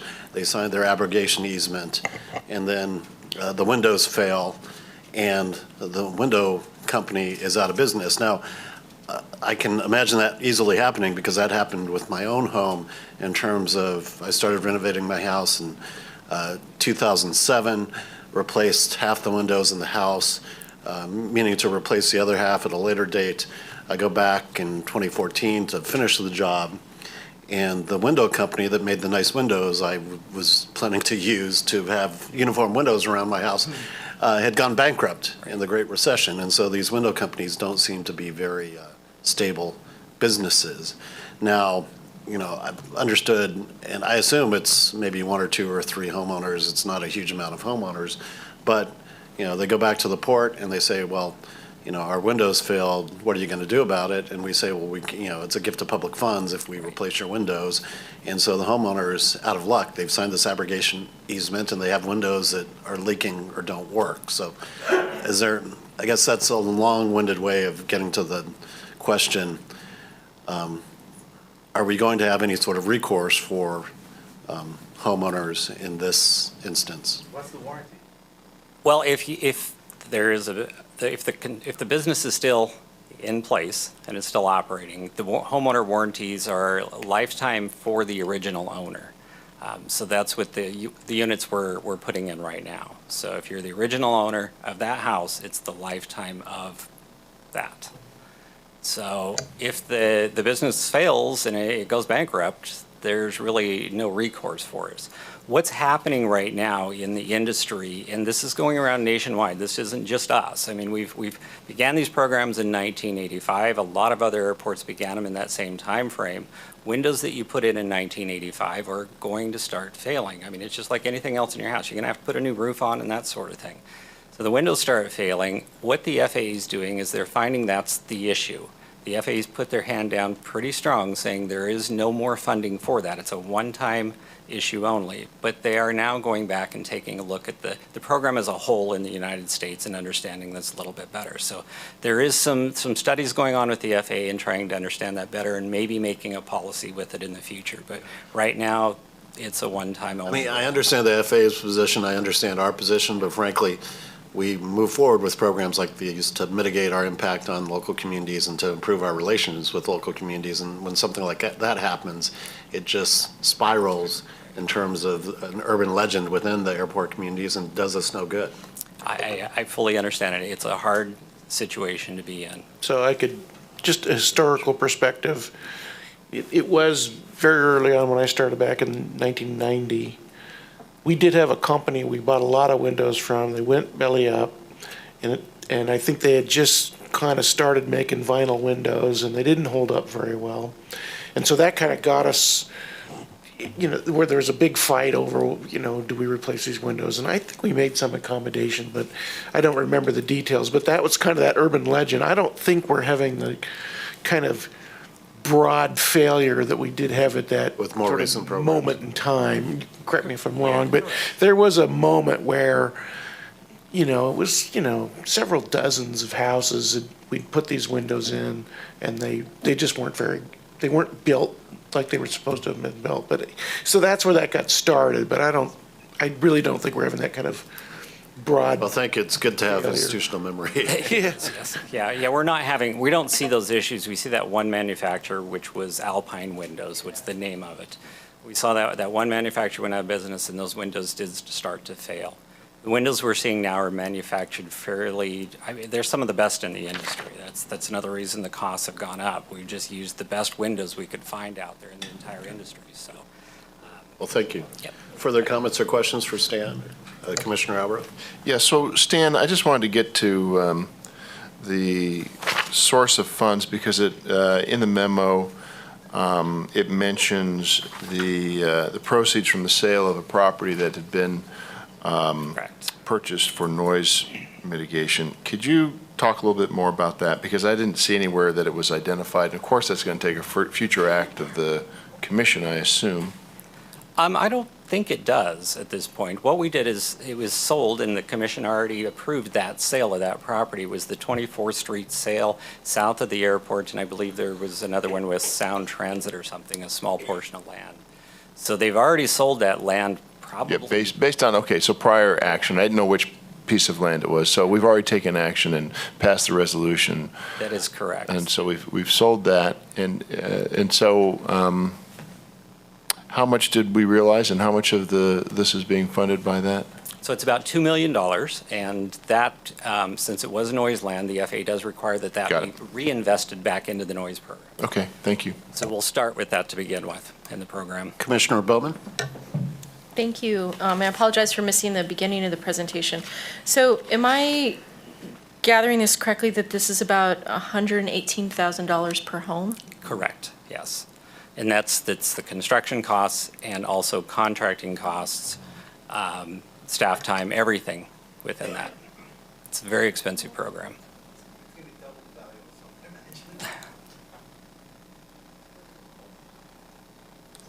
Okay, so yeah, there is a little bit more to this. We're not just putting windows in. So we'll also put in solid core doors, sometimes storm doors. We have an architect actually design this package to meet noise reduction criteria. And within that, we do ventilation, everything. If you seal up that house with windows and doors and such, you actually have to bring in ventilation then too. So there's a lot of escalating things.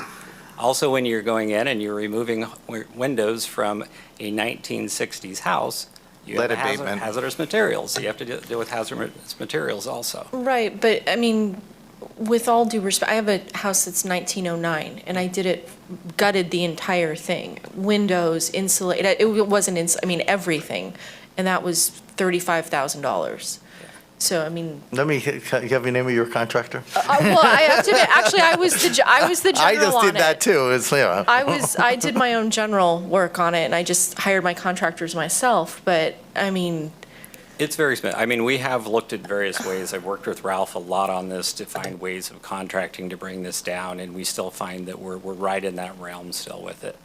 So, it is what it is, but I remember, I think it was this administration, federal administration, it might have been the previous, that there was like a program that was colloquially called Cash for Caulkers, that there was, this effort, caulkers, like CAULK. It's like one of those. Anyway, so. Green buildings. I could say it, it was my New York voice coming out. So the idea that it was sort of a well-distributed, the goal was a well-distributed, revenue stream for small businesses that could do this work distributed around the community. And you have repeatedly here that it may provide opportunities for disadvantaged businesses. I'm just wondering, not that it's exclusively, but I'm just wondering how would this be structured? I mean, would it be house by house, or how would you go about incentivizing this sort of stuff, or is it possible? We've experimented with a variety of ways to deliver this work, and what we've hit on is using a job order contract, which is an alternative public works scheme, and it really seems to suit this well. You get a general contractor who's experienced in managing this small kind of work. They generally don't do much of it themselves. They sub it out to small firms. And so what you get is a situation where a very high percentage, I'm sorry, I don't have it off the top of my head, but a very high percentage of the work is actually performed by small businesses. And yet you buy somebody who really knows how to oversee this stuff, to deal with people in their houses and to deliver. And yes, it's expensive, but we don't want to take the risks. I mean, Commissioner Bowman, good. I'm glad you were able to do a good job managing your work, but we're hiring somebody who can really deliver a high degree of confidence that we're going to get it done well. And after, for a while, we were contracting with these small firms trying to deliver this stuff, and we just find that we're able more consistently to satisfy the people who live in the houses and meet the requirements of the program from the FAA and everybody else by using this particular method. Which makes great sense, because, being a general contractor to 200 jobs might not be the funnest thing. But one of the things that concerned me a little bit about this was it sort of made it sound like that the port would assume less risk for future liabilities of installation and products. So aren't we ultimately the one holding the bag ultimately? Or are we really putting this third party between us? It depends how we write the contract. And so if we write the contract in a way that we put the burden on our contractor, and the firms that get these jocks are big, some of them are nationwide, so there's some resources there, as opposed to if we contract with a series of small businesses who won't be as financially sound and probably won't be around years from now. So ultimately, though, failure to comply, if indeed the third party tries to renege on something, I mean, ultimately, we're doing something as the airport. We have the obligation to make sure it gets done, right? I mean, even if we hire a third-party competent firm that can manage everybody, but if the disgruntled public doesn't get what they thought they were owed, aren't they coming back to us?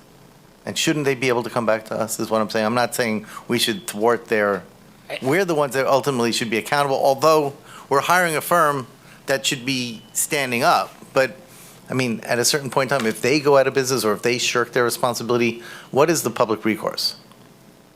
I would point to Craig on this one. So the homeowners enter into a contract with the contractor, just like you would sign a contract with a contractor, and that's your recourse, is your contract. We're facilitating the work and the payment for these improvements, but we're not actually doing the improvements.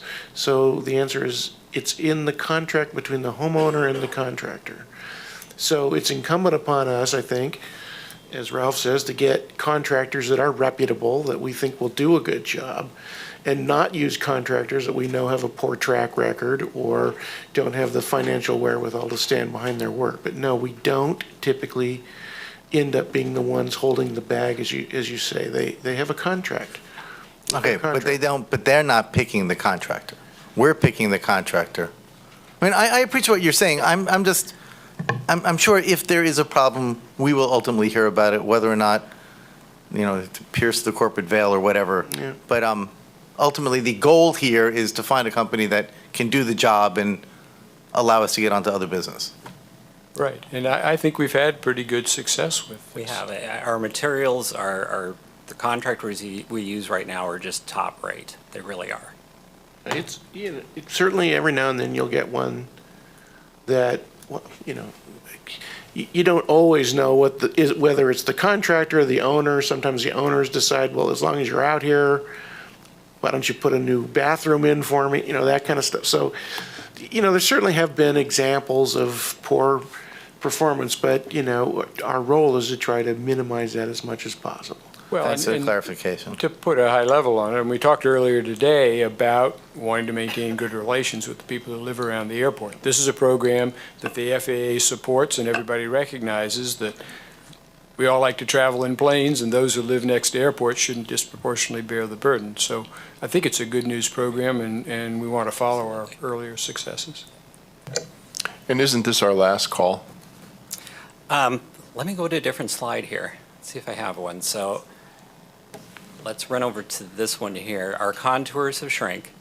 So the reason those contours have shrank is we have quieter aircraft out there now. So if you look at the red contour, that was the one that we just produced at the 2018 projection. In 1998, our contour was fairly large. Let me go to the next slide here. We produce a noise remedy boundary based on those contours. Those contours are required by the FAA to produce these boundaries out of.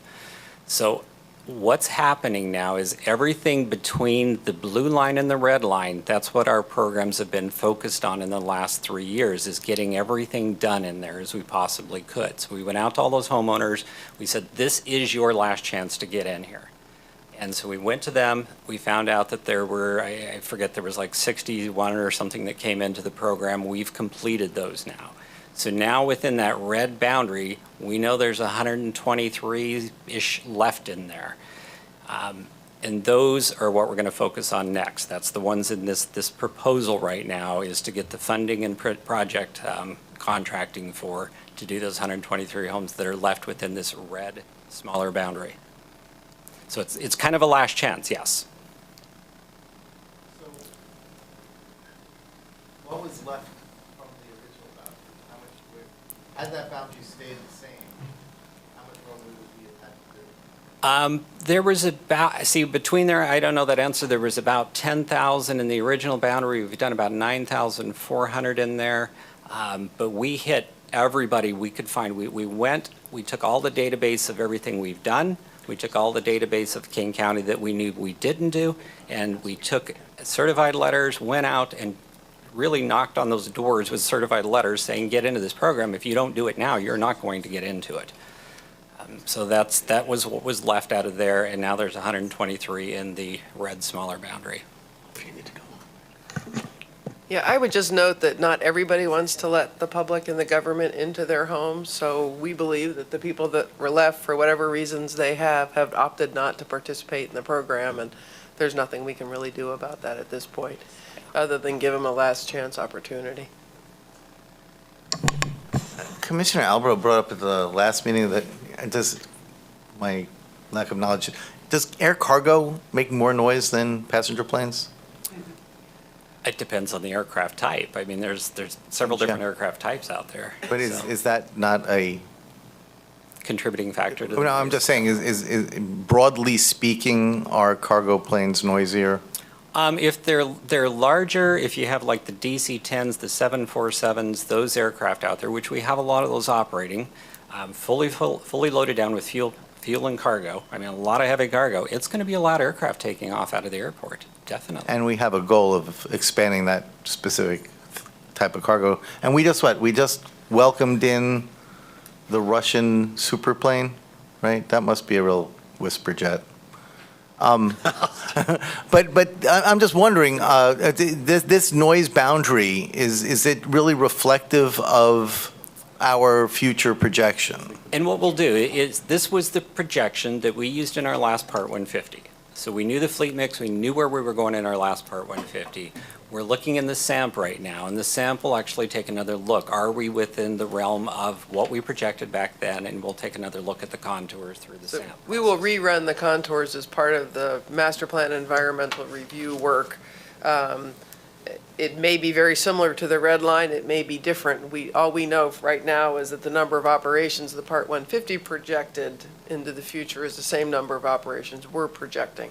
And the aircraft mix is probably roughly the same. So we don't anticipate a big difference, but you don't know till you complete the work. Sorry, I'm going to cut you off. I'm switching gears. All right, well, so you have to have like 45 dB inside in order to qualify? Is that basically the? Yeah, so qualification of a home, and I was going to get to that here too, probably somewhere in these slides, but within the qualification for a home, the FAA has implemented a new procedure. It's about 2 years old now, and we're starting to go into AIP funding now, so we're going to have to implement this procedure.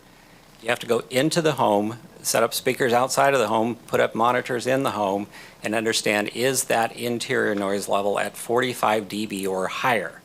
If it is, it qualifies for sound insulation. If that interior is already built well enough, has good windows and everything on it, and you can't, it's like 44 or something in there, the FAA says it's not going to qualify. So there is that noise qualification on there also.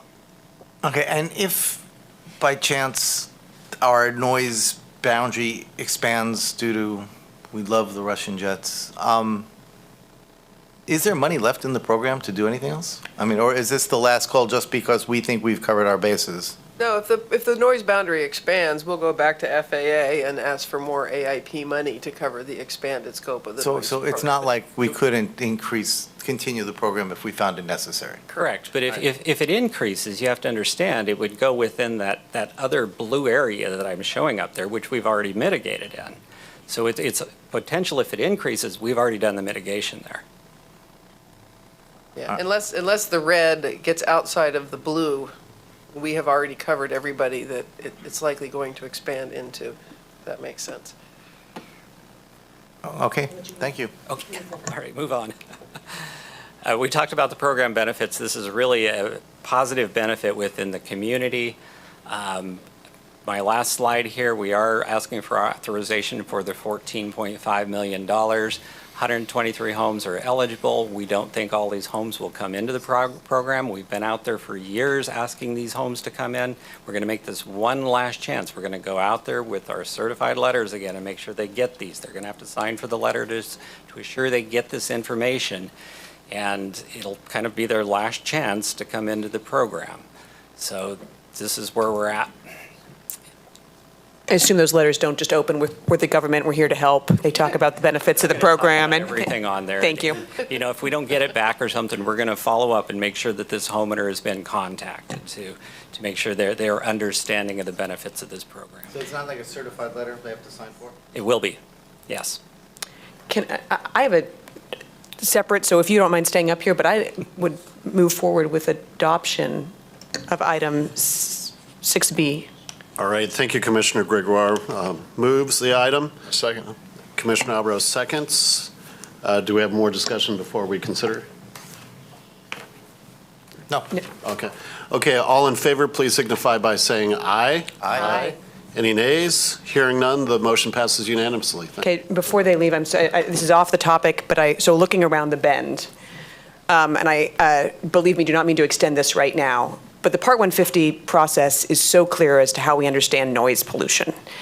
We continue to work through the Environmental and Sustainability Committee, and today broke out into small committee groups and talked a little bit about what we should be thinking about from an equity perspective. I'd love us to float the concept, which I mean, I'm stepping out in front of where the feds require us to be. What would a particular matter impact on neighboring communities study look like if we actually thought about that and then understood the impacts that was happening on the neighbors and the communities, to have a real transparent view of the environmental impact of airport traffic? Did you say particulate matter? I did, only, but that's because I'm just starting there from a what's the trigger for asthma, what's the trigger for the health impacts. Biz, you will probably help me scope that better than just being a PM focused. But that's something to think about from of where we would like to think, turning around the corner. You want a brief answer, or you want me to take that? You got a brief answer? Yeah. Well, we're not health experts, so this is always a situation where we get into where we do airport environmental well, we know how to run airports well, but we don't understand health implications. So in general, you can start these one of two ways. You can go out into the community and ask the Department of Health to do statistical analysis on the health data that's available for the zip codes around the airport. They can help us determine whether there are elevated health impacts in those zip codes. And then it's a question of getting somebody who understands health well enough to understand, is there a potential link in the research between the elevated health outcome and something that is getting emitted at the airport, i.e. jet fuel. So that's one approach, at least one, where at least you start to narrow the field. The other approach would be to go out and do a particulate matter study and then try to understand what do those results potentially mean. So we tend to prefer the former over the latter because it really helps us to understand what's the scope of the problem and is it linked to the airport's activity or not. Sorry for the diversion, but I think it's sample-related and just will keep going. Correct. Correct, yes. Thank you. Thank you.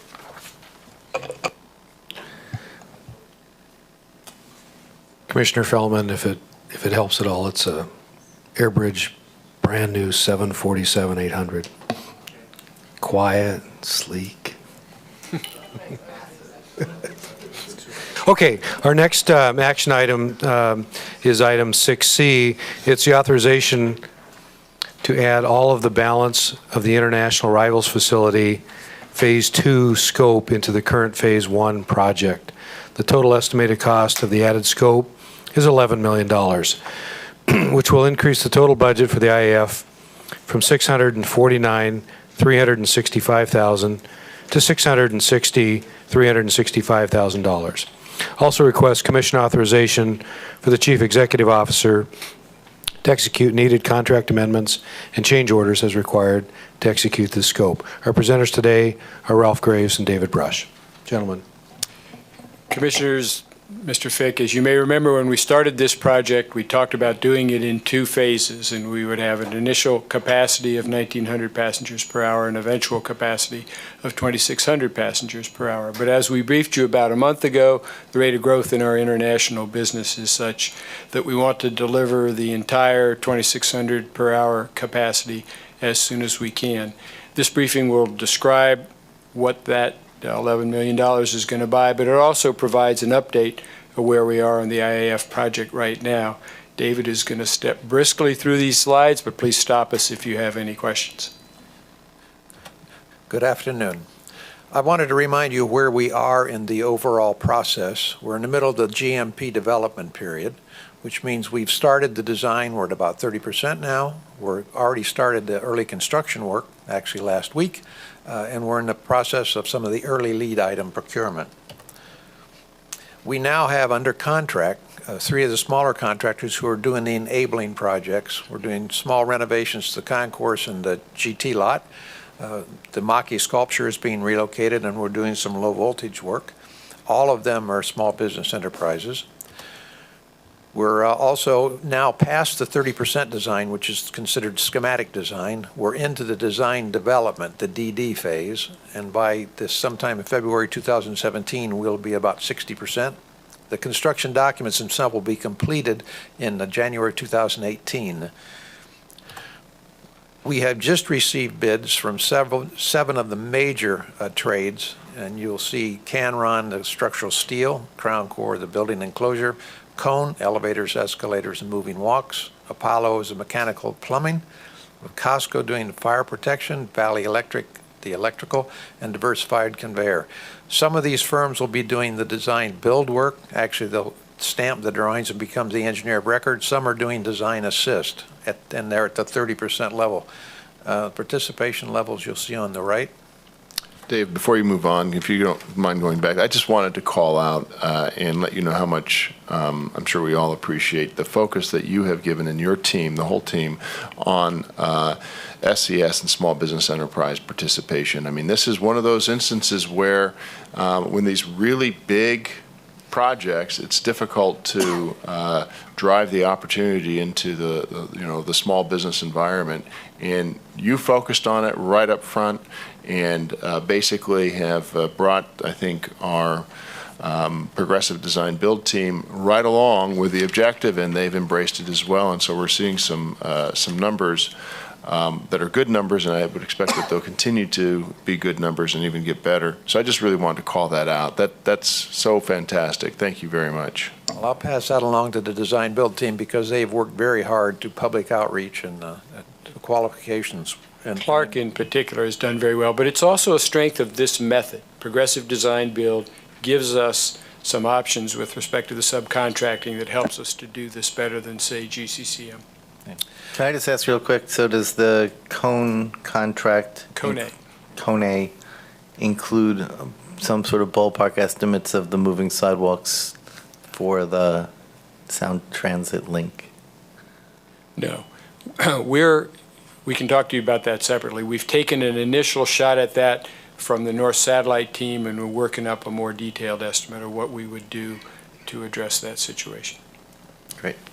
So with the briefing passed, let me give you what we have done to date to bring Phase 2 work forward. We recommended and you approved 2 additional gates on the Concourse A.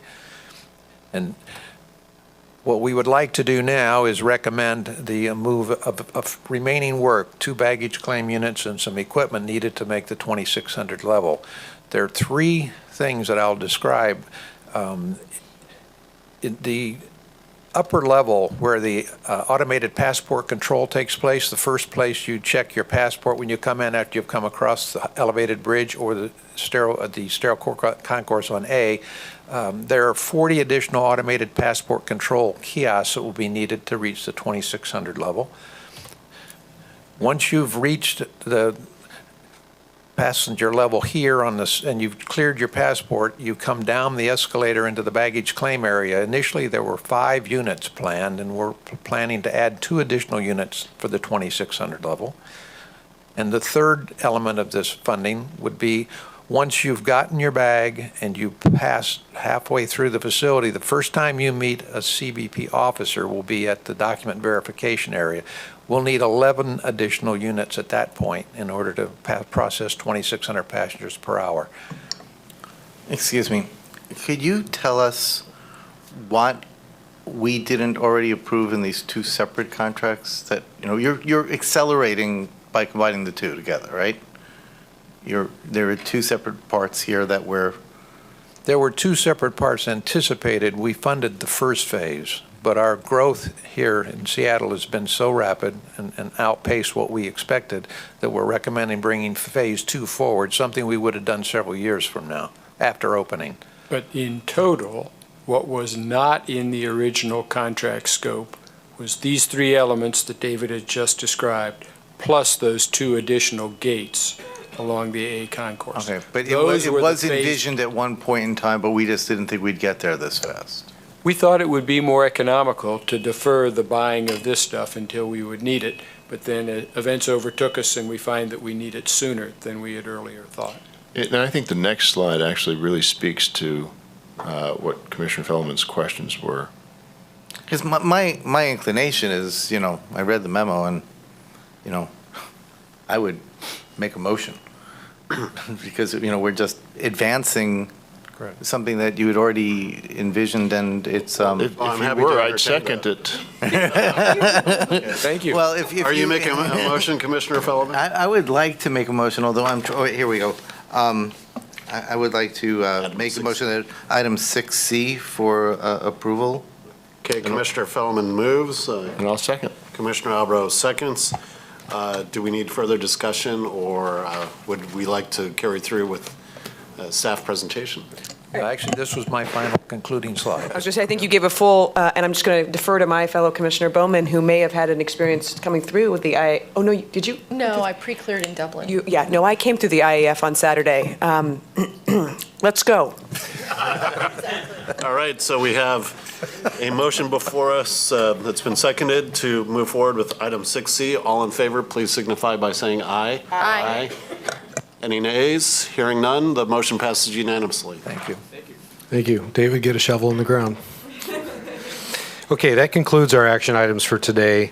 Item 6D was tabled. So we have one staff briefing.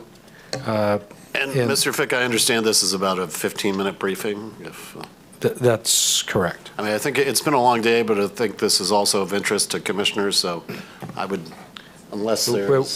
One 15-minute briefing, and it's the last item of the day. Okay. Well, let's move forward. Okay, thank you. And this is item 7A, Airport Security, Queue Management, Wait Time Briefing. Our presenters today are Wendy Ryder and Dan Zank.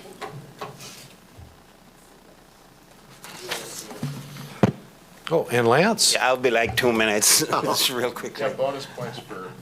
Yeah. Thank you, CEO Fick. Good afternoon, commissioners. So before Wendy and Dan get started, just a couple of things I'd like to highlight in my 2 or 3 minutes. Section 1, everybody was aware of the challenge that we had over the summer. The team that came together came up with a solution, and they executed it very well, and it worked.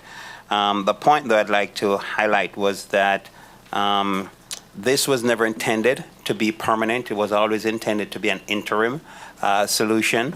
And in fact, one of the things I mentioned yesterday was that we did not put any money in the budget to repeat this next year. So we're still going to be dependent on the TSA staff, and which Wendy's going to talk about, and the K-9 units that we're going to get. There's 2 charts that you'll see in the presentation, which really doesn't tell the real story, because it shows the average wait time and the average number of lanes that we opened, but over the entire day.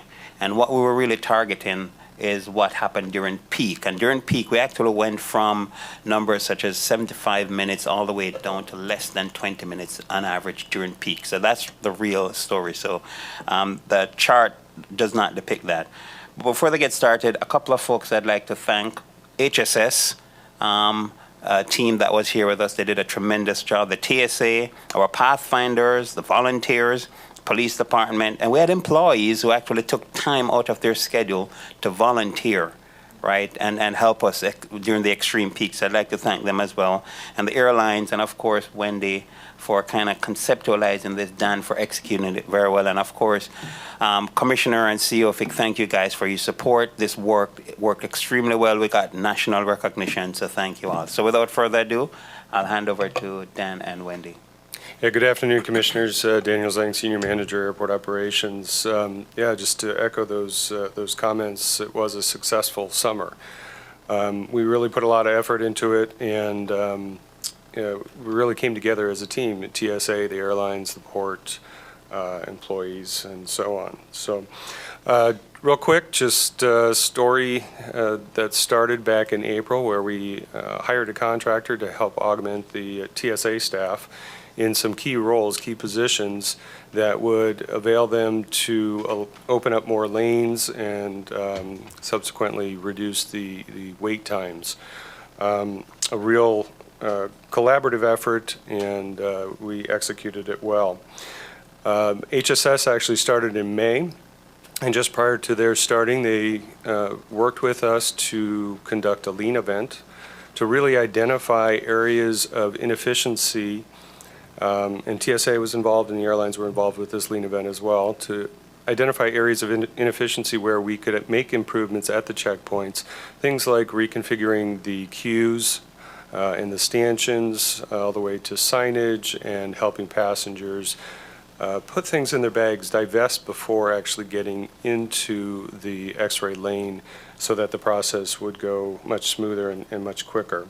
Can I just quickly commend that was one of the first activities? How smart. Really, thank you. It was an intensive 4-day process where we tested each one of these inefficiencies too to really identify which would help the improvements. So is there now signage telling you real time which checkpoint is less long? Because I know that sometimes it's just a remarkable difference, but if the public knew, is there a way to sort of give the wait times at the different checkpoints? Yeah, that was one of the improvements that we identified in the lean process.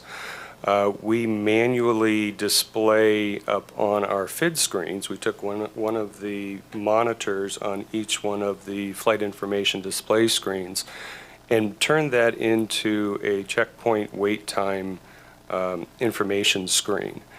And so the HSS staff and our pathfinders have an iPad where they run around and every 15 minutes they update that screen so it provides that information to the passenger. However, we are looking at some more confined technology that's a bit easier to use than manually.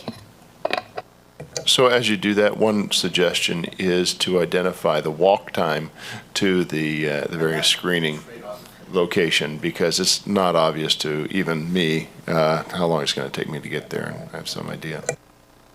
So moving forward, we identified 2 different areas with the contractor, the divesting area, revesting area, which was actually in the screening lane itself, and the queue management portion, which placed contract personnel out in front of the queue, in the queue, at the ticket document checking podiums, and also helping to load balance each of the checkpoints. This is one of the slides that Mr. Little was talking about. This doesn't depict the true improvement that we made because it's somewhat diluted over the course of a day. Our peak time hours and peak time minutes, wait time minutes, reduced substantially. And we went from seeing back in April a 75-minute max wait time, and then more of an average was somewhere around 40, 45 minutes, drop all the way down to under 20 minutes. And through the course of the summer, we actually saw lanes open up to the tune of prior to the contractor being on board at 20 to 22 lanes to after at 26 to 28 lanes during that peak hour. So it really did make a difference. This shows the wait time drop, again, diluted over the course of a day. So let me turn it over to Ms. Ryder here, and she'll talk about the TSA staffing. So thank you again, Commissioners and CEO Fick. A couple of other people that I wanted to thank that Mr. Little did not was our public affairs folks and our delegation, because they worked with us very closely through the summer. We remain committed to our core mission, which is security, but also dedicated to our customers for the objective of not to exceed more than 20 minutes during peak periods. Because of this commitment, I think that we're going to really see a really great FY17. Although we just received preliminary numbers, TSA is going to receive 83 full-time FTE for 17 and 5 additional canines. We believe that this is going to really be effective and increase the throughput and allow us to add quite a few additional lanes. We'll be working with the airlines and TSA and the port to really analyze it and look at it in the next couple of weeks. One of the items, there's 3 items that I'd like to update you on, and you've asked me about these in the previous commission meetings that is also going to help us with our throughput. One is Morpho, which is TSA's pre-check vendor. They've opened up their office at the north end of the ticketing level. They did this in August 6th, actually. They're averaging 44 enrollments a day. They're also going out to organizations and companies outside and enrolling, which is really helping a lot. Secondly is Clear. They've been at the airport since July, and they have seen over 15,000 customers use their service at the checkpoints. They're just at 2 checkpoints right now, but they'll be at 4 checkpoints by the end of the month.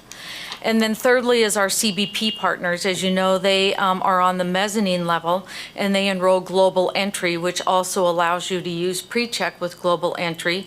They are averaging 1,300 appointments a month, and they are the only CBP here on the West Coast that also allows walk-ins. So in average, TSA is handling about 16,000 pre-check customers a day through the checkpoints, which is really just phenomenal. So we think with the addition of TSA staff that we're getting in FY17, plus the 3 CBP, pre-check, and Morpho, we're going to have a pretty good FY17. Well, that sounds amazing. Do we know what the wait time is for someone who's trying to book an appointment to get Global Entry pre-check at this point? It's been like 7 months. Yeah, it is actually pretty long, but again, CBP has walk-in, which is really important, and Morpho is actually increasing their times available, so they're to be able to handle that. So I think you'll see that decrease a little bit, so. I understand Nexus is even broader and half the cost. That is correct. Actually, Nexus is probably a better and cheaper. You're exactly right. However, you have to go to Blaine or to Boeing Field to be able to get that. That is not available at the airport. Yeah, and Commissioner, I applied for that. I figured apply for everything at once, and there is a long wait time to get an appointment at Boeing Field. But there are advantages to Nexus, but I think you have to do 2 interviews, right? The US and Canadian, but it's half the cost, and you get Global Entry and pre-check to go with it. I guess if you fly a lot, you take all the time on the line versus driving to Boeing Field, it probably balances out. Okay, so moving into post-Labor Day, after our busy summer season, there's been a reduction in the number of employments, and we decided that it would benefit us to then, reduce the contract employees, or at least the number of contract employees helping out. But we maintain them in the critical positions of the divesting officer position to help with the number of lanes during the peak periods. So again, going into the slow season, we reduced the total number of HSS employees from 120 down to 50. And then the queue management piece is then being retained by our port pathfinders. Finally, just to summarize, the overall experience and hiring of the contractor was a success. We did well, but we are still placing the onus of staffing the screening checkpoints on TSA. And putting that pressure on them to continue to move into next summer, and also handle the growth that we're going to experience for next season. So with that, I'll take any questions. Two quick questions. I think there may be things thrown at me potentially from Commissioner Creighton and Commissioner Bowman. So I recently participated in a forensics and law enforcement training related to my Microsoft job, and heard about the decertification of a number of TSA canine handlers, that there is a challenge going on right now, that they are not keeping up to speed on their certification. Are we concerned about this? What's their remedy? How are they going to address it? Not so much concerned about it in Seattle. They're doing a pretty good job here, actually. All five, we currently have 5 here. They all have passed their certification. However, nationwide, they are struggling. We talked about that with the administrator when he was here. He had committed to check into that. He actually had not heard that until we brought it up here in Seattle. So he had committed to look at that, but no concerns here in Seattle so far. Great. And the other thing is, when did we get Clear up and running, and what's the usage so far? So Clear started in July, and it's actually very successful here in Seattle. And like I said, there's about 15,000 that have gone through it since July, and they're doing very well. And both the enrollment as well as the verification far exceeded what far exceeded what I'm used to in seeing in other places. It's been very successful. So could you tell me, are dogs supplementation or like, it's like sort of it doesn't obviate the need for any other checks, right? It's just in addition to? So what the canine dogs do, as you know, they're a vapor wake dogs, so they smell. They smell the explosives, and once the dog is at a checkpoint, the checkpoint becomes a pre-check. So you're allowed to keep your shoes on, your belts on, so the throughput of the checkpoint becomes far more. There you go. Well, yes and no. I mean, there's a lot of cultures that are pretty fearful of dogs. We just need to be. That is very. I've actually heard that a yes. lot in the South End, so I just wanted to acknowledge that. That is very true. I just want to say great job, and it's a wonderful good news story, and I'm assuming all this is on the website. Yes, actually, Perry Cooper does a great job of putting things on the website and keeping up to date and how we're doing, and it's very well. Yeah, he Well, I does meant very that with Clear and Nexus and yes. all of that. Yes, it is. Okay, great. Yes. Right, further comments or questions? Right, well, thank you. Thank you. Thank you. Mr. Fick, do we have any new business? Very quickly, I'd like to give the commissioners and our stakeholders a brief look ahead for our next meeting, October 25th at the airport. We'll present our real estate strategic plan, and from Terminal 91 to Harbor Island at the north end and south end of the airport, we'll be reviewing our planned uses for up to 120 acres of port property. We'll also be requesting your approval for reconfiguring some gates at the airport so we can accommodate both narrow-body and wide-body aircraft. And we'll also brief you on the 2017 salary and benefits resolution, the plan of finance, and the tax levy. And then finally, at our next meeting, we'll brief you on the state legislative agenda, which will guide port advocacy efforts in the upcoming state legislative session in Olympia. That concludes the new business. Thank you. Any new business from commissioners? All right, well, with that, the Port Commission meeting for October 11th, 2016 is adjourned as of 5:16 p.m. Thank you all.